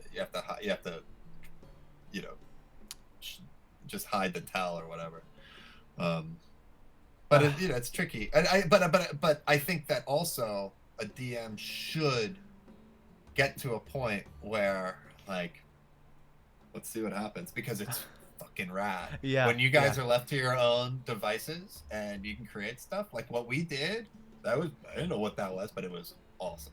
It was rad. And some of it was pretty cliche, but like you just start saying things as a DM. Like, so we did the session 0, and John, he was asking, his character was like kind of infiltrated this auction house where they were auctioning like goods, dude, I was so ready for that. Like that. That was new for me in that moment too. I was like, oh my god, like that's how he would do this. You know, that was super fun for me. And so I was just remembering, from North Carolina, I was just remembering like tobacco auction houses, like like that's a real thing. And and I didn't go all country like it, but there were like I was imagining these like gentlemen in suits and stuff. Like it's a big deal. And then he goes and infiltrates this this crime syndicate, and guess who's sitting there with the crime lord, but one of the guys at the auction house. Yeah. And I didn't even mean to say it. I didn't even mean for it to come out of my mouth. I certainly didn't plan it, but it was like, ooh. Dude, that's so funny because like I'm like cool. jotting all of that down. I'm like, oh my god, yeah, man. Yeah. Oh no, and whether that comes back or not, like it was awesome, a memorable moment. If we continued in that world, it definitely that would have been like how the campaign got sprung. You know. Yeah. So I'm with that. But I think like a lot. I think as a DM, it's very easy. I did it when I was new, about trying to like contain your stories, contain the party to be in this world that I've prepped. And when you allow it to just be like, ooh, yeah, let's, dude, you know, yes, like, I want to, you know. Well, that's like that's when the real juice gets squeezed, right? Is like when everyone at the table is like, I'm not really sure how this is going to play out, and the only person that knows is this dice. You know what I mean? You're like, that's wild. Shit. You're like, I guess let's find out what happens. Here we go. Oh, shit, it failed. You know, and great point. Amon says, as a GM, I use that moment to show that the story is still ongoing, even whenever they didn't look, right? Yeah, man. I mean, Brian, you do such a good job of that. I mean, I think there's a lot of synergy in these answers because a lot of it is sort of helps each other. Whenever you are prepping, even if that prep doesn't come into play, you understand your world. You understand like what would happen, what wouldn't, what makes sense, what wouldn't. Let me ask you, man, like when in between sessions, like this is one of my favorite things to ask DMs. Are you in, like, there is no right or wrong answer, but I'm curious, like, do you roll for events? You know what I mean? To determine like outcomes? Like, are you more, not really, like, do you more like, how do you, like, are you just sort of following the logical thread or like? I kind of think about it. Well, it depends, like, there's certain things that are happening like in the world, right? But like, it doesn't really matter if what the mayor of a town that you haven't founded is planning right now. It doesn't matter because like you guys are the main characters of this story. So whatever he's planning doesn't happen until you guys get there. However, if he's like planning something and then it's like established now, like a week's time, we're going to have, you know, we're going to behead this character. And then you guys go somewhere else. Then you have your calendar you set, you know, and if you guys don't make it back, that character's head is going to be gone. Gotcha. And that character's gone. Yeah. You know? So but like I don't roll for that. And then also what I started doing, and I'll probably do it again, random encounters. Sure. I roll beforehand. Just so, like, I imagine you guys will be on the road, and I'll roll, like, all right, so I'll do 3 rolls to see if they hit a random encounter, and then if they do hit a random encounter, I'll roll the thing. So I have it ready. So I have the tokens ready, so I have, you know, all that kind of stuff. So it's just ready as opposed to, like, you know, doing that. And I don't think that's necessarily taking away from the game's a chance, because you're still using the die. You know? That's very interesting. No, I think no, that's completely fair. I mean, I maybe go a little overboard sometimes with like rolling on stuff, but it is much like Fuzga just said. Like they're referencing more like the play. They let the players roll for some of these events, which I think is interesting. Oh yeah. Some of the time, like I don't want to, you know, some of the time there's stuff you have to keep off screen, so to speak. But either way, for me, it feels like it takes away the responsibility. Like the outcome is not my fault. You know what I mean? It is the dice. It is someone else's. Right. You know what I mean? But you do such a great job of like grounding it that I feel like that's super realistic anyway. Man, that's intense. Guys, I know there's been a lot of comments. Amon is filling us in. Sounds like there's been a lot of action in your campaign, Amon. A lot of twists, a lot of turns. I'm reading that one player forgot to look into the undead gestures that roam the streets at night. Dude, listen. All I can say is buckle the up, because that sounds rowdy, Amon. That sounds rowdy. Let me know if you're live streaming this chaos. We will come in. We will check that out. That sounds amazing. The player's then asking, did we mess up? I feel like that's a weird moment when you get that from a player where it's like, are you mad? Like, did we screw up? You know what I mean? Well, man, is there anything, Bri, that like, you know, from the campaign that you finished kind of 1 to 15, like, you know, was there anything that like, was there a monster you really enjoyed, or was there an encounter or a situation you feel like you look back on, you're like, dang, like that really turned out well, you know what I mean? And if so, like maybe like why, like what elements really kind of brought it up for you?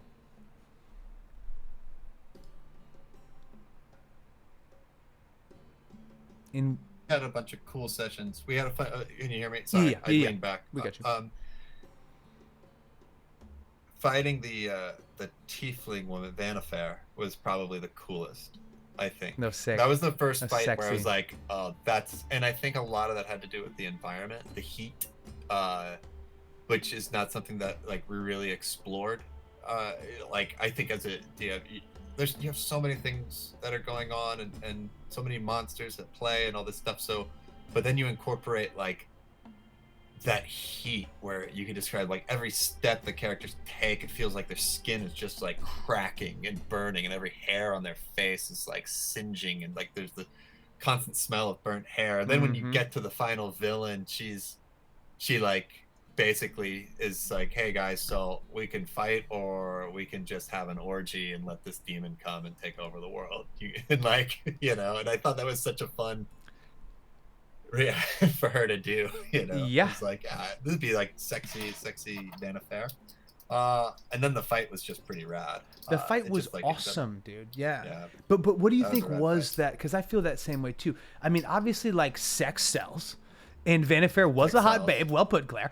She was hot, You know, but it was more than that. Like what were the elements? Like we were so ready to, like it felt visceral. And it did feel like, I don't know, maybe I don't know. Like the whole time I felt like she was about to like charm us or like entrap us in some capacity. You know what I mean? Yeah. I don't know. I thought it was just a really well balanced. I mean, it was, and also, I mean, that's where the dice come in play. I mean, the dragon just didn't recharge his breath, and you guys would all be dead if the dragon recharged his breath. Oh, He shit. only got 2 blows out. Shit. But that's a recharge of, it's a, you know, 5. He has to roll a 5 or a 6, and he didn't. So Yeah, but that's not that bad. I mean, that's 33% chance, like not bad. You know, Should've like gotten it. yeah. It's pretty. You know, No, the breath but, weapon's wild. Those rolls are some of the craziest as a DM. You're like, oh, he rolled a 6 again. Oh shit! Like, yeah. I think and again, the reason why, and I think that was the first one, and then they all became so much fun after that. I think also the player investment, like you guys were just very invested. So when your players are invested, then you're it's not only on you as the DM. Like, because we also did another campaign where the players weren't invested, and remember, it was in COVID. We were doing like 4 or 5 campaigns. what are we even and talking I felt about? like, Oh, the other one you DM'd? Yeah. Oh, and it was right, just right, like right, basically right. just me and you playing. Yeah. And you know, it's just Sure. like, I think, and again, I was a little burnt out on DnD as well. Like 5 days a week, it's a little tough. And so, but we had great players. So like, if your players aren't invested, if your session didn't go well, like it might not only be you. You know, like your players need to meet you. They need to be invested as well. So it's a team process. I think the DM gets a ton of credit and a ton of the blame. yes, But no question there.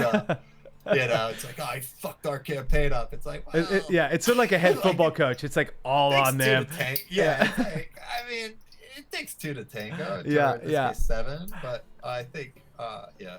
And then, I don't know. I find myself, and we were talking a little bit beforehand. I was telling you I kind of hurt my fingers. I like sprained my fingers. Roller skating, yeah.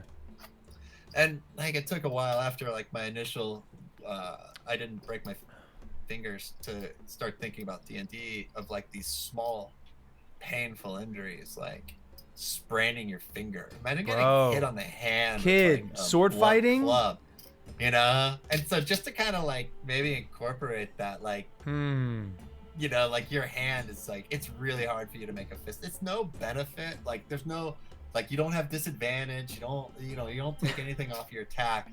But just every time you pick something up, like it hurts. And I think like that kind of adds something to a character. So I could add something to a character. So like be wary of getting your hand slammed in doors while you're in the next few sessions, John, because Yeah. like lingering injuries is something I kind of want to The rogue is coming. Yes. have go. That's You know, I'm with it, man. I can tell already I think with it's kind of cool. yeah, Brian's session 1 like highlighted the donning and doffing times on armor, which to me was like an Which I was wrong enormous about. record scratch. I was wrong about. Oh, really? Leather armor does not. You can rest in leather armor. Oh, copy. Okay, cool. Yeah, heavy plate you can. I'm a turtle Or dog. Heavy man. I'm just Yeah, wearing you're good. robes, baby boy. Catch me chilling. Yeah. Catch me chilling.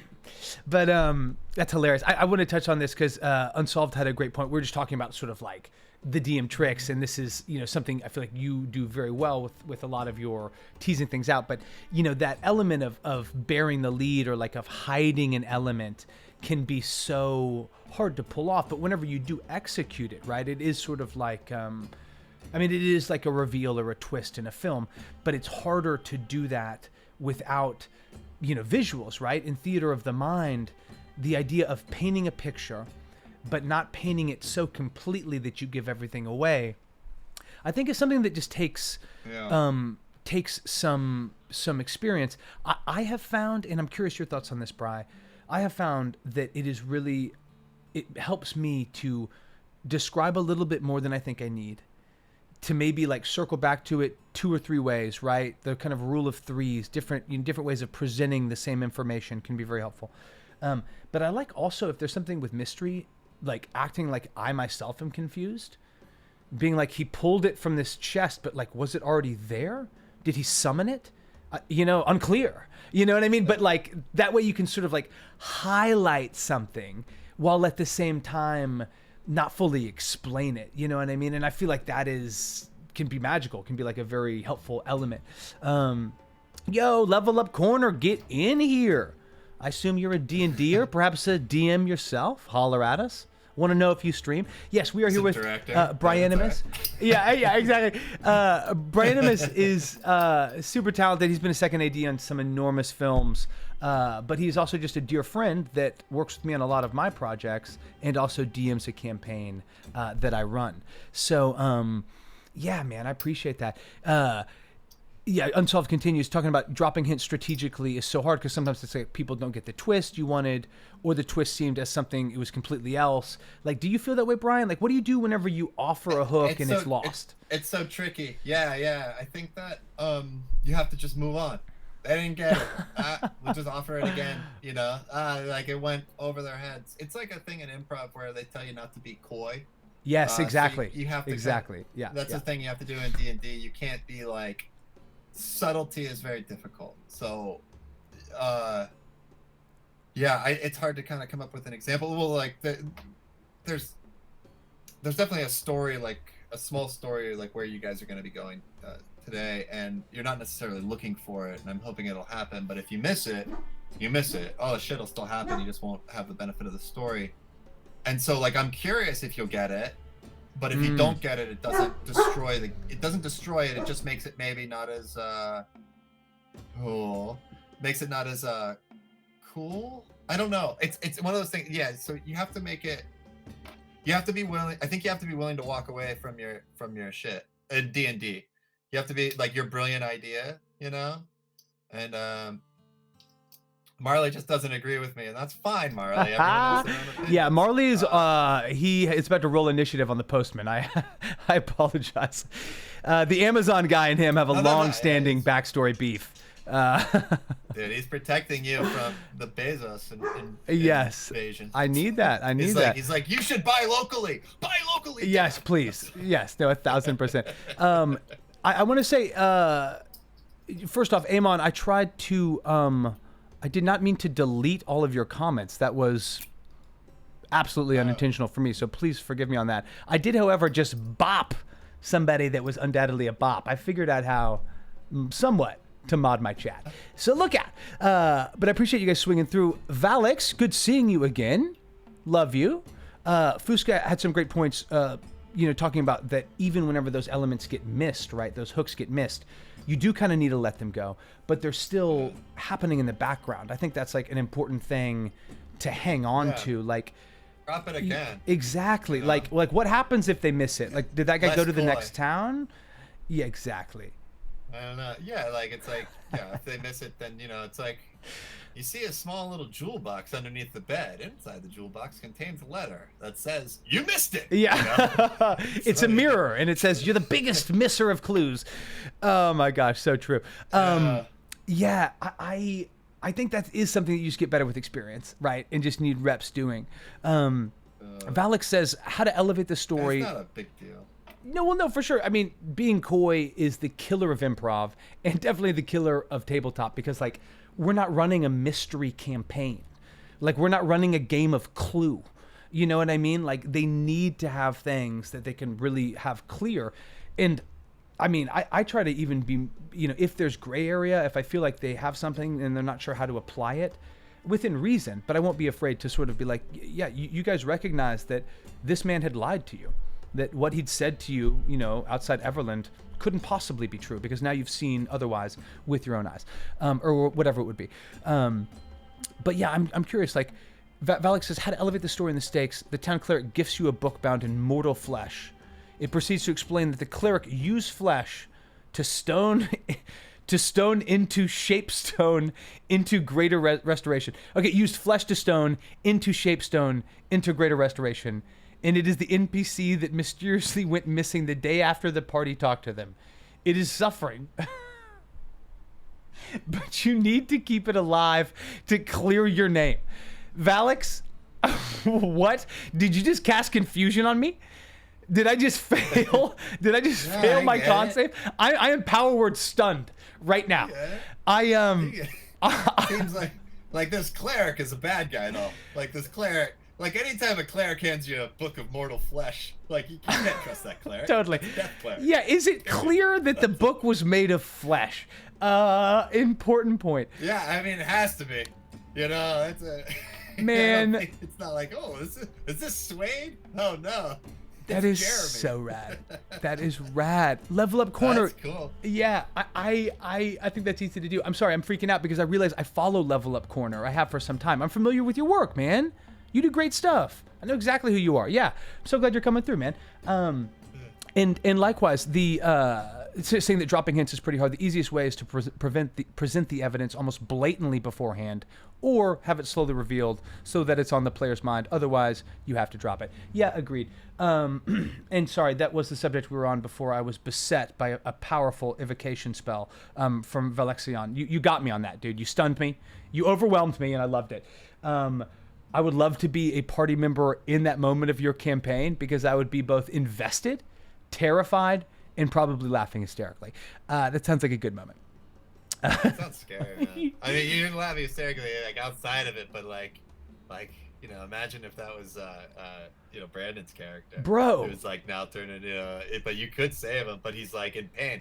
So it's like, do you save somebody that's in pain? Like, that's, that's what, like, those moral choices that you give your players, like, is it better to just euthanize your friend or to, like, let them suffer 1,000 agonies while it takes you the time to go get the crystal ball from the cave to solve the problem? Definitely. Like, whenever those things come up, they can be boons to a DM because, hopefully they can be ways to elevate the stakes even further. Agreed. It's not always easy to do that. Yeah, Unsolved makes a great point that Amon just got an unexpected twist of his own. That is one big twist. I apologize, Amon. The twist is that I really just enjoy Twitch more than I enjoy being highly proficient with some of the Stream Element plugins that I have in play. I apologize. I need to get better with my bits, my bit game. Amon, I love you. I did not mean for that to happen at all. Like, truly, that I reread my thing. I was like, oh, shit, I goofed that. I apologize. That's Jeremy? Oh my gosh, do you know him? Jeremy's rad. Okay, cool. Yeah, blatant or slowly revealed. Oh, that's someone else's Jeremy. I was saying the book is Jeremy. No, the book of Mortal Flesh is Jeremy. Oh, that's hilarious. That's my friend. Yeah, I cannot see a situation where a book of flesh enters the campaign and anything positive comes from it. And, like... I mean, it just takes over at that point. You're, like, not doing anything else but dealing with the book of flesh. 1000%. 1000%. Okay. Here's what we're going to do. It's a skin mag. Yeah. Don't you dare. Yeah, it's like we found it in the woods. That's it. Yeah. That's it. Oh, man. For not to derail the conversation, but that's all I do. Those of you who had paper pornography in the earlier century. Yeah, describe it for us, skid Brian. mags. It's They're called skid mags. We're getting a lot of Brian's like North Carolina roots. We're getting tobacco auctions. We're getting skid mags. Tobacco auctions, guys. If you haven't been to a tobacco auction, you don't even know how to. Dude, I guarantee you, campaign. no one on this chat, myself included, has been to a tobacco auction, my boy. Although, please, correct me if I'm wrong. We all want to go. We're eager to be there. We just haven't gone. Well, you know that tobacco auctioneer voice that you can't understand, where it's like, oh, of course, of course. So, like, imagine that with just like a huge twang, like, sipping on down, we're gonna pop off in 25. Yeah, it's Foghorn Leghorn, but like on methamphetamines and ready to get it done, like ready to get after it for sure. Yeah. Yeah, man, you've done a great job with that. You've done a great job of taking your roots, squeezing the quality juice from it, and then and then growing the plant of Brian right out of that North Carolina soil. That's so good. Yeah, Amon has a good point. I sometimes try to place the hint strategically if needed. Like after the party asked the local guards if they can help out and visited their headquarters, maybe they'll be there and get a specific, kind of point to that thing.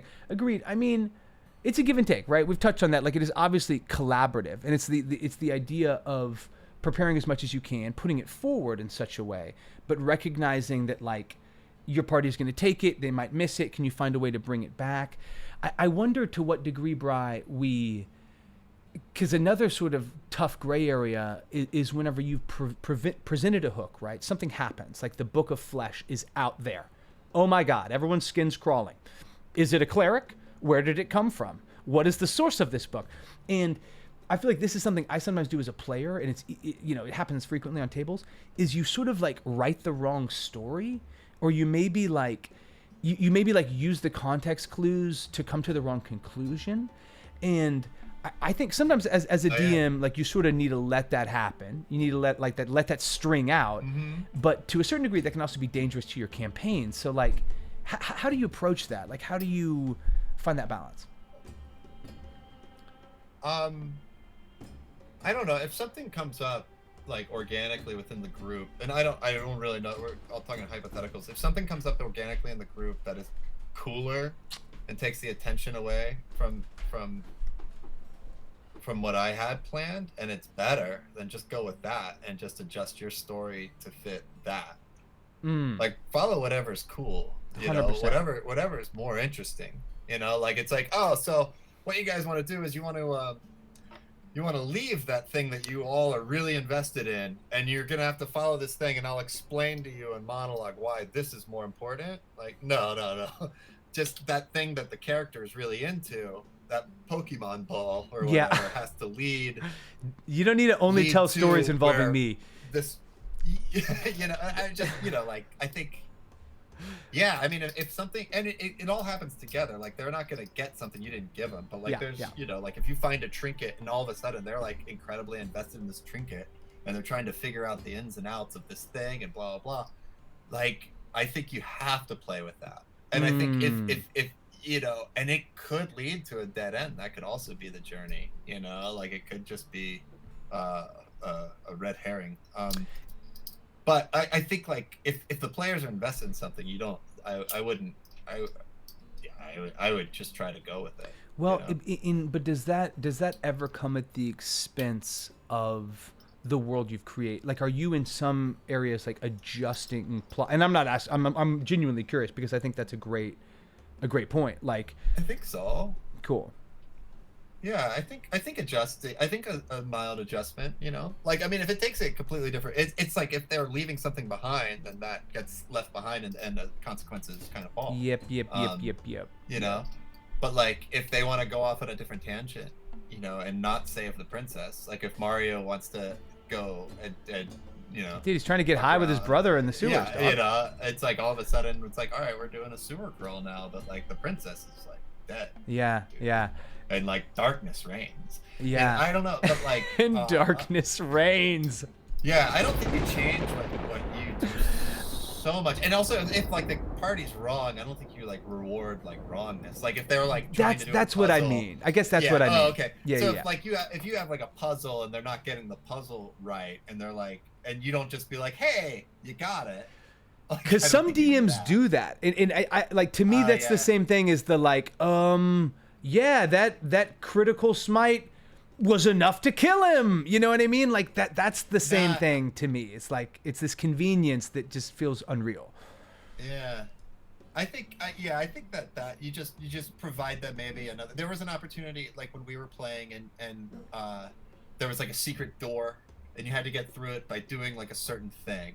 And I forgot what it was. This was where Benny died. That room where I remember the session. Yeah.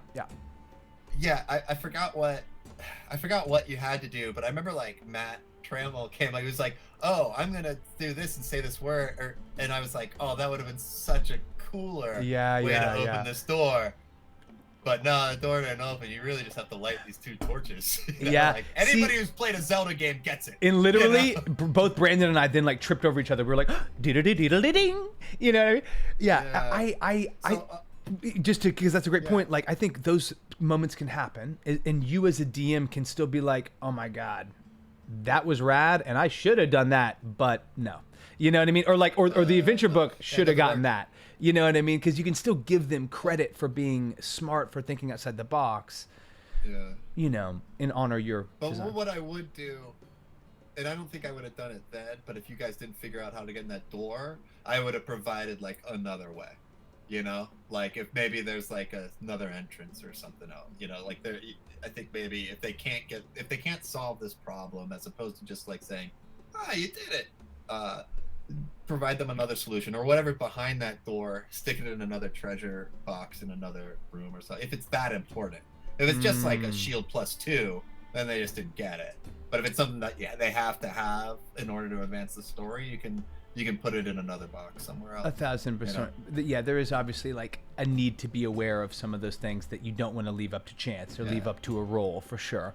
I think like we're still playing a game, we're still telling a story, and I think that you have to adjust certain things. You know? Yeah, I'm with that. I like that. And Level Up has a great point with that. I mean, that you want to honor your players, right? And I mean, that doesn't necessarily mean that they have to like, oh, the door opens because you had this wacky idea. But you want to at least recognize and honor the things that they find exciting and engaging, right? Because that is what is clearly interesting to them. That's the trail they want to follow. And that's simply following the fun, is like honoring the stuff that your table finds exciting. Yeah, totally. Say this, and I kind of want to ask Level Up, because he said he was a professional DM, and because this is what I would suggest. This would be my, not that I have people rushing up to me and asking what do they need to be a DM, but if they were to ask me that, I would say that the joy of being a DM is providing or experiencing the joy of your players, and that if you don't play a game and want to see like your players having a great time, then DMing isn't for you. Like you'd be more, you know what I mean? But like that has to be your number one focus and desire in playing the game, is like creating the story to have excitement for the players. Yeah, and I think that a lot of people don't have that, and I think that's rightfully so. Like I think it's kind of maybe even a fault of personality to be like that much in need of other people's happiness. Yeah, I don't know, now that I'm like really saying it out loud. Well, I mean, and I appreciate. I mean, truly. I mean, all you guys chiming in on that, Fuzka as well. Level Up. Gervon, GM and DM are the same thing. Game Master, Dungeon Master, different modules and different tabletop styles will use it, but the terms are interchangeable. But yeah, man, I completely agree with that. I'm curious to even sort of take that a step further and get people's thoughts. You know, I think that you, of course, like need to enjoy, and that has to be the draw, right? Because you want to be like finding and understanding what type of player you have. Like, is this a guy that enjoys exploration? Does he enjoy combat? Does she want to be, in more of a puzzle or RP scenario? And in marrying those desires to the content of your campaign is, of course, like high-level DMing. But I'm of the opinion, and I want to know your opinion, Brian, and anyone else out there that has DM experience, Amon, Level Up, everyone, is that I also feel like you need to enjoy and want like to have the reveal and the story, to like the creation process. Like some of the biggest drives to me are the handful of I almost like stills from a movie that I can see so clearly, of like you guys coming and either trying to interrupt this thing or coming to resolve this scenario, right? And to me, that's kind of like the ending of the movie or the ending of a book. You know what I mean? And I'm just curious what that, like, if we agree, if that has to be something that brings you to the DM table. Because as I say it, I don't think that it has to be, but I think that those moments come up when you kind of least it. I think when those moments come up organically, like on their own, like D&D of itself is very cinematic, and I think it's because we kind of grown up on cinema. So, but like planning out, like, oh, I want them to crest over this hill at this right time with the war behind them, like planning, like getting a little too much that I think could be dangerous, but allowing that, like when Major climbed that oak tree after she was like real bad, like that was an unplanned cinematic moment. One of the most beautiful moments of the campaign, and it came into nothing. But like finding those moments is definitely a joy, you know, and finding those storytelling, beautiful pictures. But I think the beautiful pictures happen like in the moment as opposed to no doubt premeditated. No doubt, you know? But I'm reading these comments as well. But you're telling me like you don't have a end of your campaign in mind. Like do you have? You don't. Okay, gotcha. No. Gotcha. Cool. No, I think. Well, I mean, I know how it ends because it's a book. I know how it ends. I know what, but I don't know how or where or and then there's like multiple endings. You know what I mean? There's multiple. Like it can end in multiple different ways. Yeah. You know. Yeah. So like, yeah, without giving too much away, but like with Princes of the Apocalypse, you guys ended up fighting the god of Earth, right? Sure. That was a lot, but things could have lined up where it could have been the god of fire.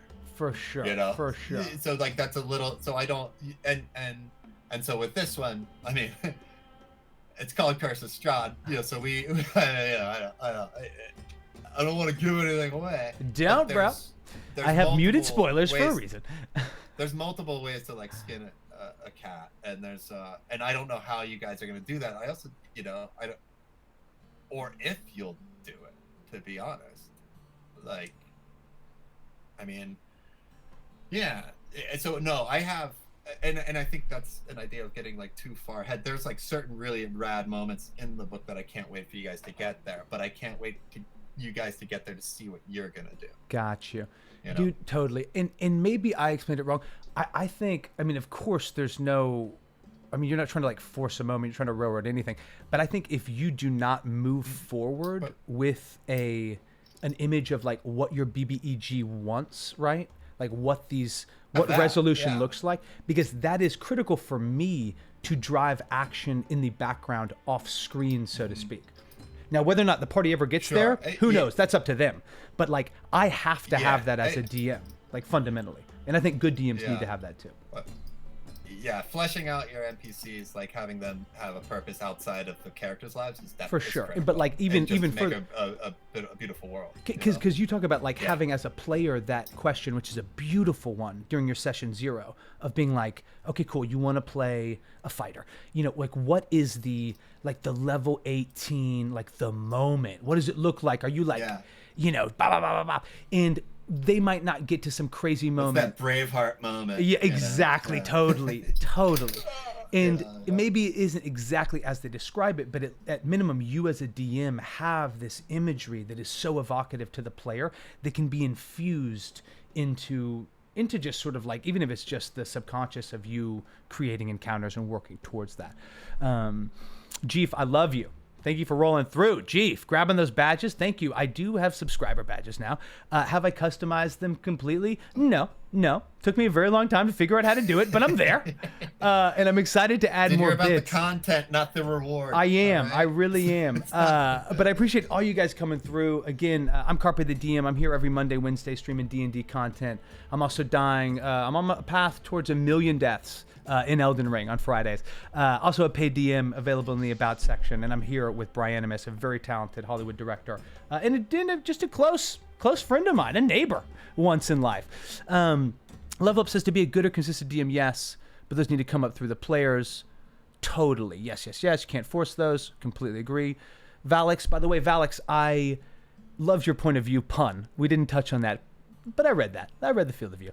High level DMing, being ready to allow the way of the Shadow Monk, Gloomstalker, Ranger to go off on stealthing on their own while the party does something else. Splitting the party is dangerous, but valid. Yeah, man, for sure. Like, if they want to split the party, let them. Like, whatever they want to do. I completely agree. You got to let them go. I feel like sometimes it can be fun to move through vignettes, right? Recently in my campaign, we've been doing a lot of that just by virtue of kind of people being in bad situations in different rooms, or whatever it would be. And there can be multiple ways to present it outside of the normal, 6 people. This is something that should be allowed. That's hilarious. Matt Smith, my prince, thank you for coming through. Amon says, one of the funniest story details appeared from my in session because a player asked if some other NPCs in the village used to work together, and I ran with the idea for a bit. Well, there you go. Would love to know what that is.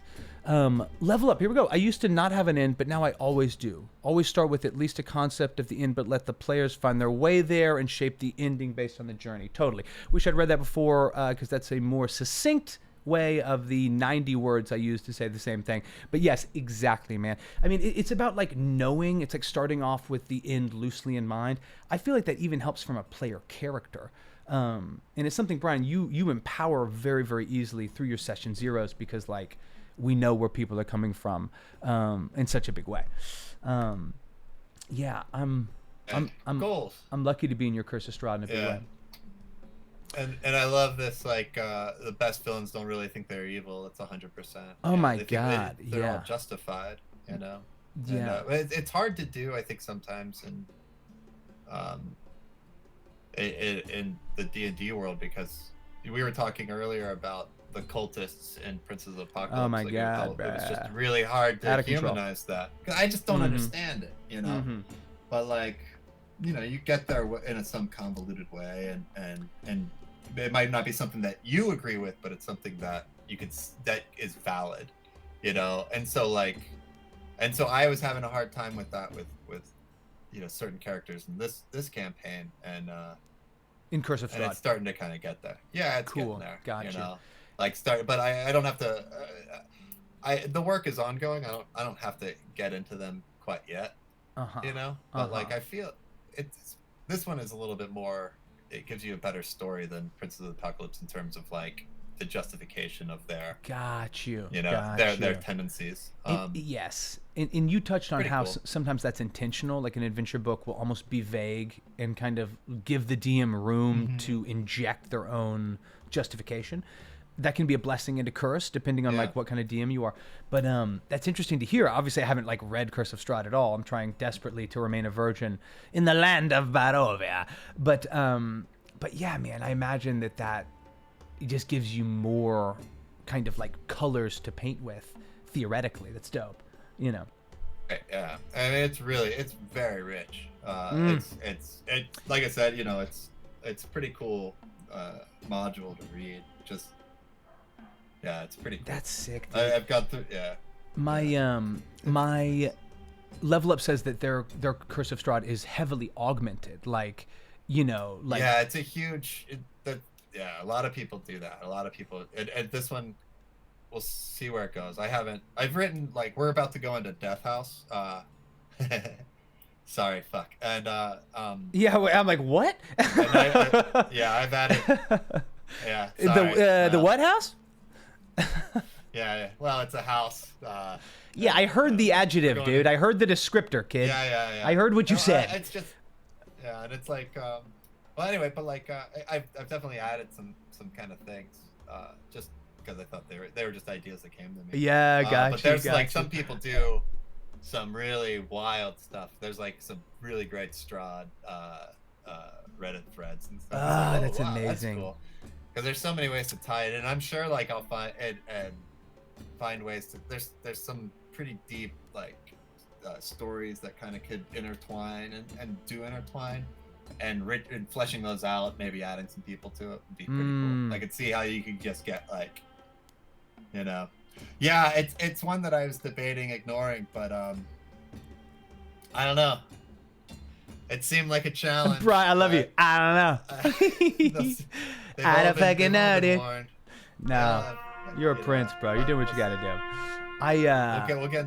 Yeah, I'll let you know what happens. Maybe you should write what happens. Because it'll probably be over. Because we're only gonna play for like 2.5 hours tonight, so I think it'll be a 2-session situation. Really? Shit. I know. I'm like kind of pissed at Greg. I'm like, can we just start at 6? Like what's? He's got a job. Yeah, we all have jobs. He's on a TV show, you know. Yeah. He's on a TV show, so it's hard, you know. Like the fact that he can play it all. You know, come on. What are you gonna do? We're just not at the place yet where we can have people play each other's characters, you know. Sure. Yeah, it's all good. But we'll be there soon. Okay. Well, I'll tell you what. Critical. Slowly, too much to do, and in the end, they can't do it all. Yeah. I could see that. I could see that. I could see that snowball effect happen. I'm excited. I've never DM'd it, but it's gonna be pretty cool. Yeah, you're gonna crush it, dude. You're gonna crush it. It'll be fun. And I appreciate both those comments. You guys get a few like hairs sticking up on the back of your neck per session, then I'm doing my job. I think. Dude, we're already there. I definitely am already like very terrified. I have the Tums out. I'm like, I keep the dog close. My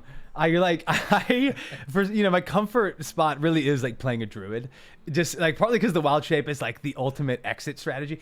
But I've been feeling that massively with this, where I'm like, fuck, like I'm trapped in Barovia, like fuck. Okay, Brian, I appreciate so much, man. Like and all you guys come in and chillin'. We always end with a little section known as a rapid fire, which is a very high-paced, high-stakes sequence of rapid fire questions. Okay, so anyone at home, if you're standing up, if you have a heart condition, if there's anything you need to know, I'm not a medical doctor, but I would advise you have a seat. All right, have a seat. Because it was awesome. Level up, appreciate it. Yo, try to catch me. I would love to have you on. I have a pretty long list of DMs, but maybe check your whispers, or I'll check your Discord for the best way in touch. I would love to have you on for a proper meet and greet and pick your brain as well. But before we get out and before we fully cut Brian loose, we're gonna move through the rapid fire. So Brian, they're super easy questions. It's basically like, like red or blue. You know what I mean? But they're all sort of D&D adjacent. So, are you prepared, my friend? I'm prepared. I mean, I guess so. How I'm long? not prepared at all, but I feel like that's prepared. It is. Well, how long since your last confession? Sorry.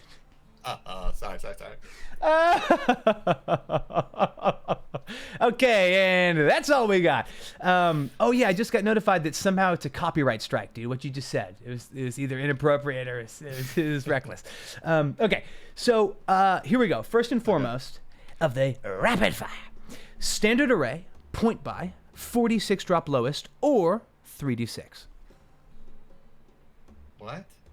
Wow, Brian. I missed it. Character creation. Do you Rapid use fire? standard array, point by, 46 drop lowest, 46 drop lowest. 46 drop lowest. Great. Yeah. Really, that's what I use. rocky. I think the other thing is fine. Rocky start to the rapid fire, Brian, but I'm sure we'll pick it up. Okay. Do you use DM or GM? I use DM. Giants. I don't play the other games. Well, gotcha. For some reason, I like using DM like almost like in an outside of a D&D context. Like, you know what I mean? Like sometimes, like when Alex is just like organizing our vacation, she's DMing it. You know what I mean? She's like DMing it. Yeah, perfect. They're in charge of it. You know what I mean? Yeah, please. And you at home, please feel free to drop your answers in the chat. I love to know.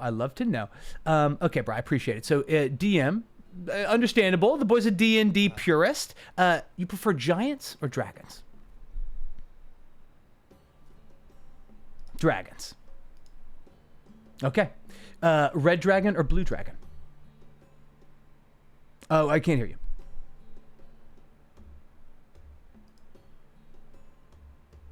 Hold on. There we go. Got your back. Can you... red. Okay, red dragon. We got it. Very well. You prefer frost giants or storm giants? Frost giant. Frost giants. Okay, okay. Spellcaster or melee? Personally? Yeah. Talking to you, Melee. baby boy. Melee, let's go. Okay, we got a real one. You prefer a D12 or a D100? Oh man. They're both little used. I don't like the D12 because I don't like a great axe. I would rather have a great sword, so I'm gonna go D100. Wow! That is our first non-D12 answer. I love the D100. Yeah. Same for level up. Yo, exactly.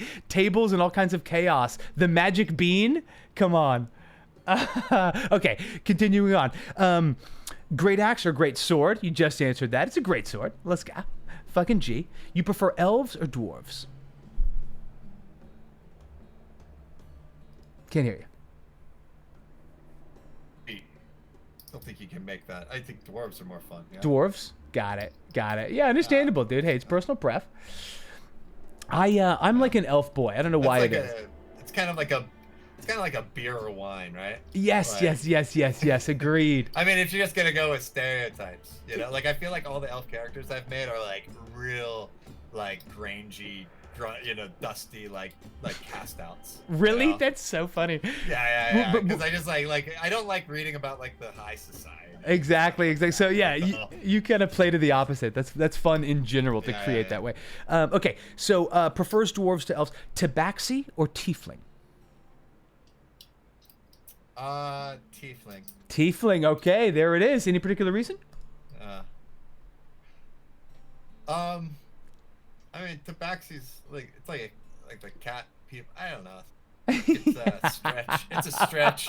Like fantasy wise, you have to like when you're like going through the world, you're like, and then a Tabaxi, you're like, all right, pause, allow my brain to open up more possibilities into this world and proceed. Sure. Tiefling Well, fits that's so I funny. don't know. Well, then It's you. like you being like turtles and I hate it. Yeah. Turtle and Haragons. I'm just like, this is why. Yeah. Don't worry, that is coming through loud and clear. Well, you're also gonna hate this next question. You knew it was Tabaxi or Tiefling. Went Tiefling. Okay. Do you prefer turtles or turtles? In full disclosure, bro, we stand turtles on this show. All right, we stand turtles on this show, baby boy. Yeah. Turtles are great. Anything that gives a level 1 character armor class of 17 is perfectly okay. Dude, hey, if you don't like that, do not allow Tempest clerics because they walk out booted. Oh, is that right? Yes. You prefer produce flame or firebolt? I can't hear you. It was cooler, I think, because it's just like I think the animation would be like that the flame kind of happens and it's not like this tracking thing. A firebolt like expands from the arm and a produced flame kind of like conjures within somebody. You right? definitely can use produce flame to like light things. That's like it's like lists And then that in the throw it. spell. Exactly. And so Yeah. that's the only sort of drawback in the comparison. But firebolt, of course, is like such a classic, longer range Yeah. and a bigger hit die. So it's like. Produce flame. Well, like Exactly. I don't. Produce flame, I think, has like more of a bind to the weave. You know. Yeah. To the role-playing world of the weave, like it makes more sense. Firebolt just sounds like it's like a blaster. Yeah, You know? but see, but that, and I totally track on that. But for me, it also feels like very arcane. Like, you know what I mean? Like the sort of the tracers on the firebolt to me feel very wizardly. Like the, you know what I mean? Like that, like Yeah, tracks for I me. mean, it's classic. Yeah, exactly. Very Okay, but Jaya Ballad. but you're going produce flame. I think I'm going produce flame. Let's fucking go, baby boy. Okay, healing word or cure wounds? I mean, a decision has to make more. Fuck healing word. Healing word is bad. Cure wounds. Like you shouldn't be able to fucking heal at range until like a much higher level. Yeah, you do hate that. Claire produces Yeah. flame, lights cigarette. Let's get it. Okay. There you go. Yeah. Okay. You prefer lightning bolt or fireball? Fireball. Wow, going with the classics. Okay. I don't know if that's true. No, hey. Lightning bolt's pretty cool. First answer, best answer. I like the range. 120 foot on lightning bolt is just disgusting, and they're both 8d6. But fireball is so classic. It's such a good one. Like, you gotta love it. Okay, hunter's mark or hex? It's a good one. I like both a lot.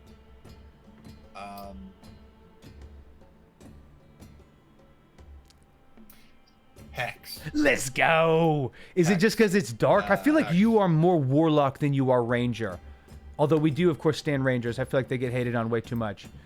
But yeah, I see that, Amon. No, I like rangers a lot. I think that warlock. The thing I like warlock and paladin. I think they have a little bit of a. The way rules as written, they have a little bit of a disadvantage in terms of like the book kind of tells you how to play them a little bit, and I'm like, well, but warlock, I think it tells you how to play them a little cooler, like having that dark pact bind. Sure, a little more metal. Like, you have to be like either placating it all the time or adhering to it or something like that warlock. That warlock dynamic to their patron or whatever is pretty brutal. Yeah, it's a pretty awful relation. The paladin one is just boring, and I ignore it. Yeah, I think that's why I like Sweet Pea playing a paladin that's like agnostic. You know what I mean? Like, I kind of fuck with that. Where like it's cool to sort of explore what that would look like in the world. You know what I mean? Yeah. Now, it doesn't have to be that way for you, Gurvan. Yeah. Okay. So sounds like it's hex. Would you prefer to start your campaign or be dropped into a campaign in a tavern or in a brothel? I think tavern. Brothel. The problem with it depends. Do I know all the players? Yeah, everyone has been vetted. It's a group of strangers. Everyone has been vetted. Isn't that so? Yeah. Fun. I just can also turn like real cringy really fast. Yeah, it's not. I guarantee you, it will not turn into a dating simulator. I can get with that caveat. You will be protected from that. Like T-minus how many minutes before the Constitution roll? Yeah, exactly. Yeah, well, you tell me, sweetheart, how deep are those pockets? Yeah. No. Yeah. I guess like I mean, as you know from the current situation, like I like creating situations that feel like a little, not necessarily gross, but a little bit like, I don't know, like scary, like a little dangerous, you know what I mean? And then either not coloring it all the way, but just to leave some gray where it's sort of like, this feels threatening. And just vaguely walking into a brothel, it's sort of like, am I going to get jumped? Like, what's going to happen in here? Okay, if someone's sleight of hands your player, Brian, do you give them a perception check or do you use their passive perception? If they sleight a hand me? Well, if you, the DM, are having an NPC... So they roll... Oh, an NPC does a sleight of hand against a player. I'll use their passive. Same. Cool. I think that's the rule. That's rules as written for sure. I've talked to some people that frequently will give a perception check. It's rules as written for a reason. And I think, well, the players will get mad at you. Like, you guys got mad at me when I had those kids steal all those agates. You know? Remember that? I do. You guys slept without a watch, and I just had them steal a bunch of agates from you. Yeah. That definitely pissed us off. But like, then when you found the kids later, and you found that they had these agates on them, you made they're like, oh, these are the kids that stole. Exactly. But you had and that's cool. No, but I don't know. Yeah, no, that's we're seeing that world the same way. It also prevents people from like trying to break up a moment by like meta-ing it super hard. Okay, let's talk into some classes. You prefer wizard or sorcerer? Wizard. You should have to earn it. Let's go, dude. I love your whole. You could give us 10,000 words on that. You feel so passionate about how easy sorcerers get it. Yeah. Like, I love that. I respect that. It's just like you just are born with it. It's like wizard has to like spend so much gold and like a wizard just like it's like I feel it. Yeah, exactly. It's sort of bullshit. Amon has played both, so I guess you'll just sort of flip coins. Oh man, that's hilarious, Amon. Okay, fair, agreed. It is nice to sort of earn it. You prefer a cleric or a warlock?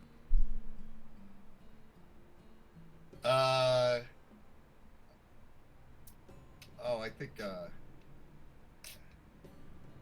clerics are like the most powerful class, but I mean, yeah, I think a cleric would be more fun to play. Warlocks seem like they don't have as much to do, right?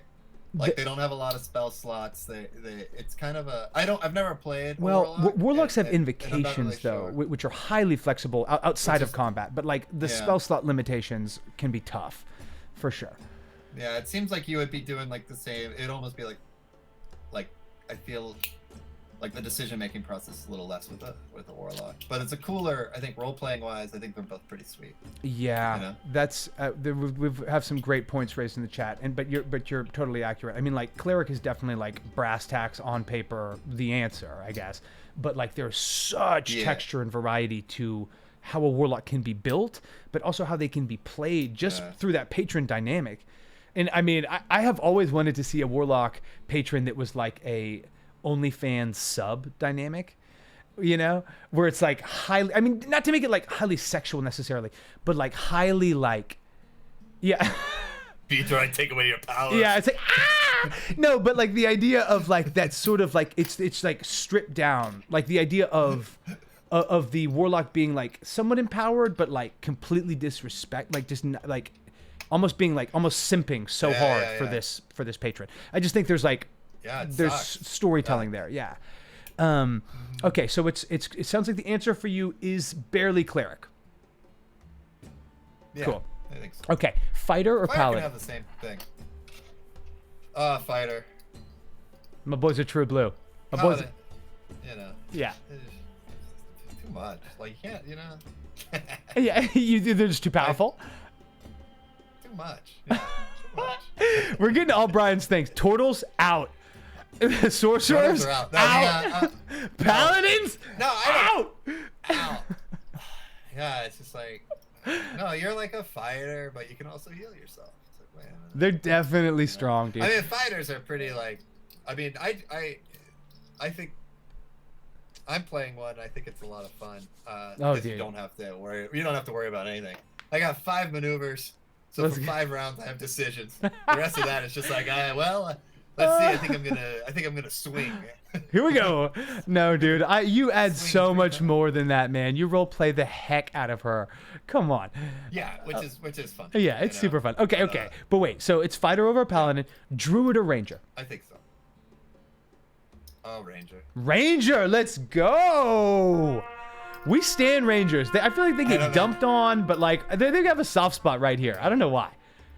Like, Druid's cool. I mean, Druid's very powerful. There's like Sure. Druid can do some really neat stuff. I think they're also pigeonholed in a certain role play. I know. You know. I wanted Like I kind of avoid like those classes. But I think they also could be. I think that might be my own short-sightedness. Mhm. So like I think you mhm. could definitely play like a, businessman druid. Yeah. I Well, don't know how that would look, but just saying it sounds kind of cool. you dude, know? no, like you're profiting off the land. well, no, like, but like, We're gonna yeah, grow up or like, a lumberjack druid. but it's a green business, Brian. That's the difference. It's a green business, bro. Like, you know what I mean? It's sustainable. That's the difference. I'd mess with that. Okay, yes or That is no? cooler. Should cats have dark vision? Oh yeah, Cool. 100%. I At agree. least to 20 feet. you know? Agreed. Yeah. And then yes, And they do in my campaign. do they? like Let's that. go. I need more cat action, bro. I need more cat attacks. Let me ask you this: yes or no? On an ability check, a nat 20 or a nat 1 is an auto success or failure. And an ability check? No, it doesn't matter. Gotcha. A 1, it's probably gonna fail, but if you have a +9 and the DC is 10, then it's fine. Gotcha. It's also a hearty no from me as well. I mean, obviously, like with combat and swings, but like there needs to be stuff where even like Well, yeah. like even the worst effort from a highly proficient rogue would be a hell of an effort. You know what I mean? And Yeah, exactly. Yeah. like vice There's versa. certain things like, although here's something. Do you ever get the, like, making 1s and 20s more consequential in the world? You know, because like we did like ability checks, like it shouldn't really matter whatever your modifier is. You know, but like rolling a natural 1, like do you how fucked up is it if you're in a melee situation, you roll a natural 1, and you like wildly overswing and you fall to a knee, and now the next melee attack on you has advantage. You know, like doing something like that. Yeah. Like having, I don't know. That's something I'm kind of toying with. You know, like for me, and I think it is so important for a DM, whatever their choice is, left or right, is to be consistent. You know what I mean? Like that consistency is so critical. Like you need that to be trusted. And so I haven't punched up anything with 1s or 20s outside of like, of course, like an attack roll. But I have wanted to, but because I haven't done it in this campaign for so long, it has felt a little bit, you know, I just haven't felt the cleanest way to do it. But I do think situationally, like if it's something where, like a 1 barely gets them to success or a 20 barely puts them on the doorstep of failure, I think that a nat 20 or a nat 1 moving forward is something that I want to toy with, just to like give that 10% chance of either of those hitting. I mean 5% respectively, obviously, but just to like heighten that and get more like pop from that. But what do you think? Do you think that's too much? Like, I think, well, and Level Up says that he toyed around with it, but it was problematic, and I could see it becoming problematic. I think. Oh my God, dude! I think go so slow. The calling shots, brutal. Yes. You know. Yeah. But yeah. Well, all good. Yeah, I think you can find some stuff. Yeah, I think you can find some things to make like. I think that like if you're picking a lock and you roll, no, that's a check. Yeah, exactly. But like, would you break the lock if it was a natural 1? Well, and see, in Level Up spells it out exactly as it is, right? I mean, I think it's like level, what is that, 10? Yeah. You get reliable talent? And yeah. it's obviously so crazy because it's like, you know, there's that. You know, I think it's really up to the table, but I don't think it should be an automatic failure. I think it really, for me, comes down to what is the difficulty class or the challenge rating, and like, did you get there or not? And then if you incorporate relative success and failure to play with that. But yeah, no, Mim, exactly. I tell the king to give me their kingdom and then kill themselves. Nat 20 on the persuasion. Yeah, it's like, yeah, I don't care. I mean, like... The king laughs you off and says, let's keep him around. He amuses me. So yeah. That would be the response. It's sort of like trying to persuade someone that like their dear friend has done something that they know wouldn't happen, or like, you know, there are situations where it's just simply not accurate. It's like simply not realistic that would be the case or would be considered that way. Well, sweet. Well, Bri, I love you, man. I'm so glad you're here. Like, I love hanging out with you, obviously. You in a few hours. Yeah, for real. Yeah, you're like, dude, let me off. I know. I have a phone call at 4. Guys, Level Up. So great to kick it with you. I truly have followed your stuff for like, since I've been on Twitch for like 3 months. Geef, you're a legend. I'm going to get you on here soon. Mim, you're my boy. Are we playing this Saturday? What's going on? And everyone that came through, Amon, Vexel, the new friends that we made, the old friends that have come through, Everclear, you know, you are a peach in my book. This is awesome, man. I love kicking it with you guys. I stream D&D stuff Monday, Wednesday, and honestly, my whole vibe is trying to connect with you guys. I want to be able to support you. Let me know if you stream. And I also want to create a space where we can like talk about D&D, ask questions, give feedback, hopefully improve. But my guest, Brian, is a dear friend, a super talented director. And Brian, can you just tell us how to like find you or the best way to support you? Is there something you wanted to plug, or you know, how we can like support you? I don't really have anything going on. I'm not on Twitch or anything like that. Like, I think one day I will be. So just support my buddy John here, Carpe the DM, and we'll be happy. I think that if you haven't seen the show that he wrote and directed and starred in, and produced and let me direct. Yeah. Let me put cameras places and no, kid, you made it so much better, Brian. You made it so much better. You know, if you haven't seen that, I suggest giving it a look. We did like what, a 6-part. It's in 6 parts now on YouTube, and it's really funny. Appreciate that. It's funny, and it's done out of passion, and I think it's a beautiful piece of work that we ended up doing. As far, you know, yeah, hopefully one day we'll get, we'll do a little bit more of Yeah. that, and that's what we'll do for a living. No, as opposed to me disappearing and doing these silly movies. Well, you know, it's funny because like I'm an actor and a voiceover guy, and Brian is like a second AD on like major Hollywood blockbusters, right? And so like we then Big time, baby. we then get together and work on like half-hour comedies, which if you want to check it out, dude, Jeef, I love you so much, man. Truly, you'll laugh, you'll cry, you'll develop a strange accent. So true. It's a journey. It is, dude. It's a journey. It is definitely my testament to the business, the entertainment business. But it is funny because in the shooting of it, we shot it like largely over 2020 and then into 2021. But there was enormous stretches of like 3 months, whatever, 6 weeks, where Brian is like in Hawaii, in Paris, in wherever, like, just like on location shooting these things. And, well, and then Claire's husband shot one of them, and I was just I was telling him over the phone. I was like, well, just make sure they do this and this and this and this. Kid. Yeah. It's so funny. No, but it's so sweet of you to use your time to platform me, bro. That's the judo. That's the friendship judo that I love. Yeah. And I appreciate that, you're man. Fantastic, man. You're good. You're a good guy, and the show is good. I wouldn't suggest it if I didn't think it was worth watching. So if I appreciate that. It's on my about page. It's linked on the coffeecops.org, but I just dropped it into the chat. Anybody wants to check it out, I appreciate that. Well, Brian, let's get out of here, dude. You got to prep a campaign. All right, yeah, I do. Right. I'm gonna go roller skating with the wife first. Dude, I'm sorry for keeping y'all so long. Thank you so much, man. I love you. And I'll see you a little before 7. And the rest of you guys have a great rest of your day. Oh, wait a minute. Brian, we're about to go, but I always do this.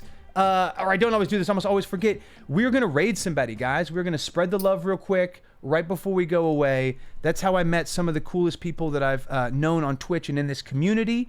And it's a great way to sort of give back. So if you have 2 seconds, we're going to roll up on Nulliforge, who is not ready to go. Okay, never mind. I got to find somebody else. I've realized it's nothing but real gameplay sessions. I don't know how you do this so well, Mem. Like, I don't know how you do this. Amon, thanks for coming through, dude. Appreciate the follow. I can't wait to kick it. I heard what you read about not wanting to stream, but we can still rap. And maybe I can have an opportunity to bring you on and pick your brain. But we're going to raid Blown Away D&D in just 2 seconds. So if you have the ability to pop in on them, drop them a chat, say hey, I guarantee you will be uplifting and it will make their day. So that's what we're going to do. We're heading out. Brian, you're the man, dude. And we peach.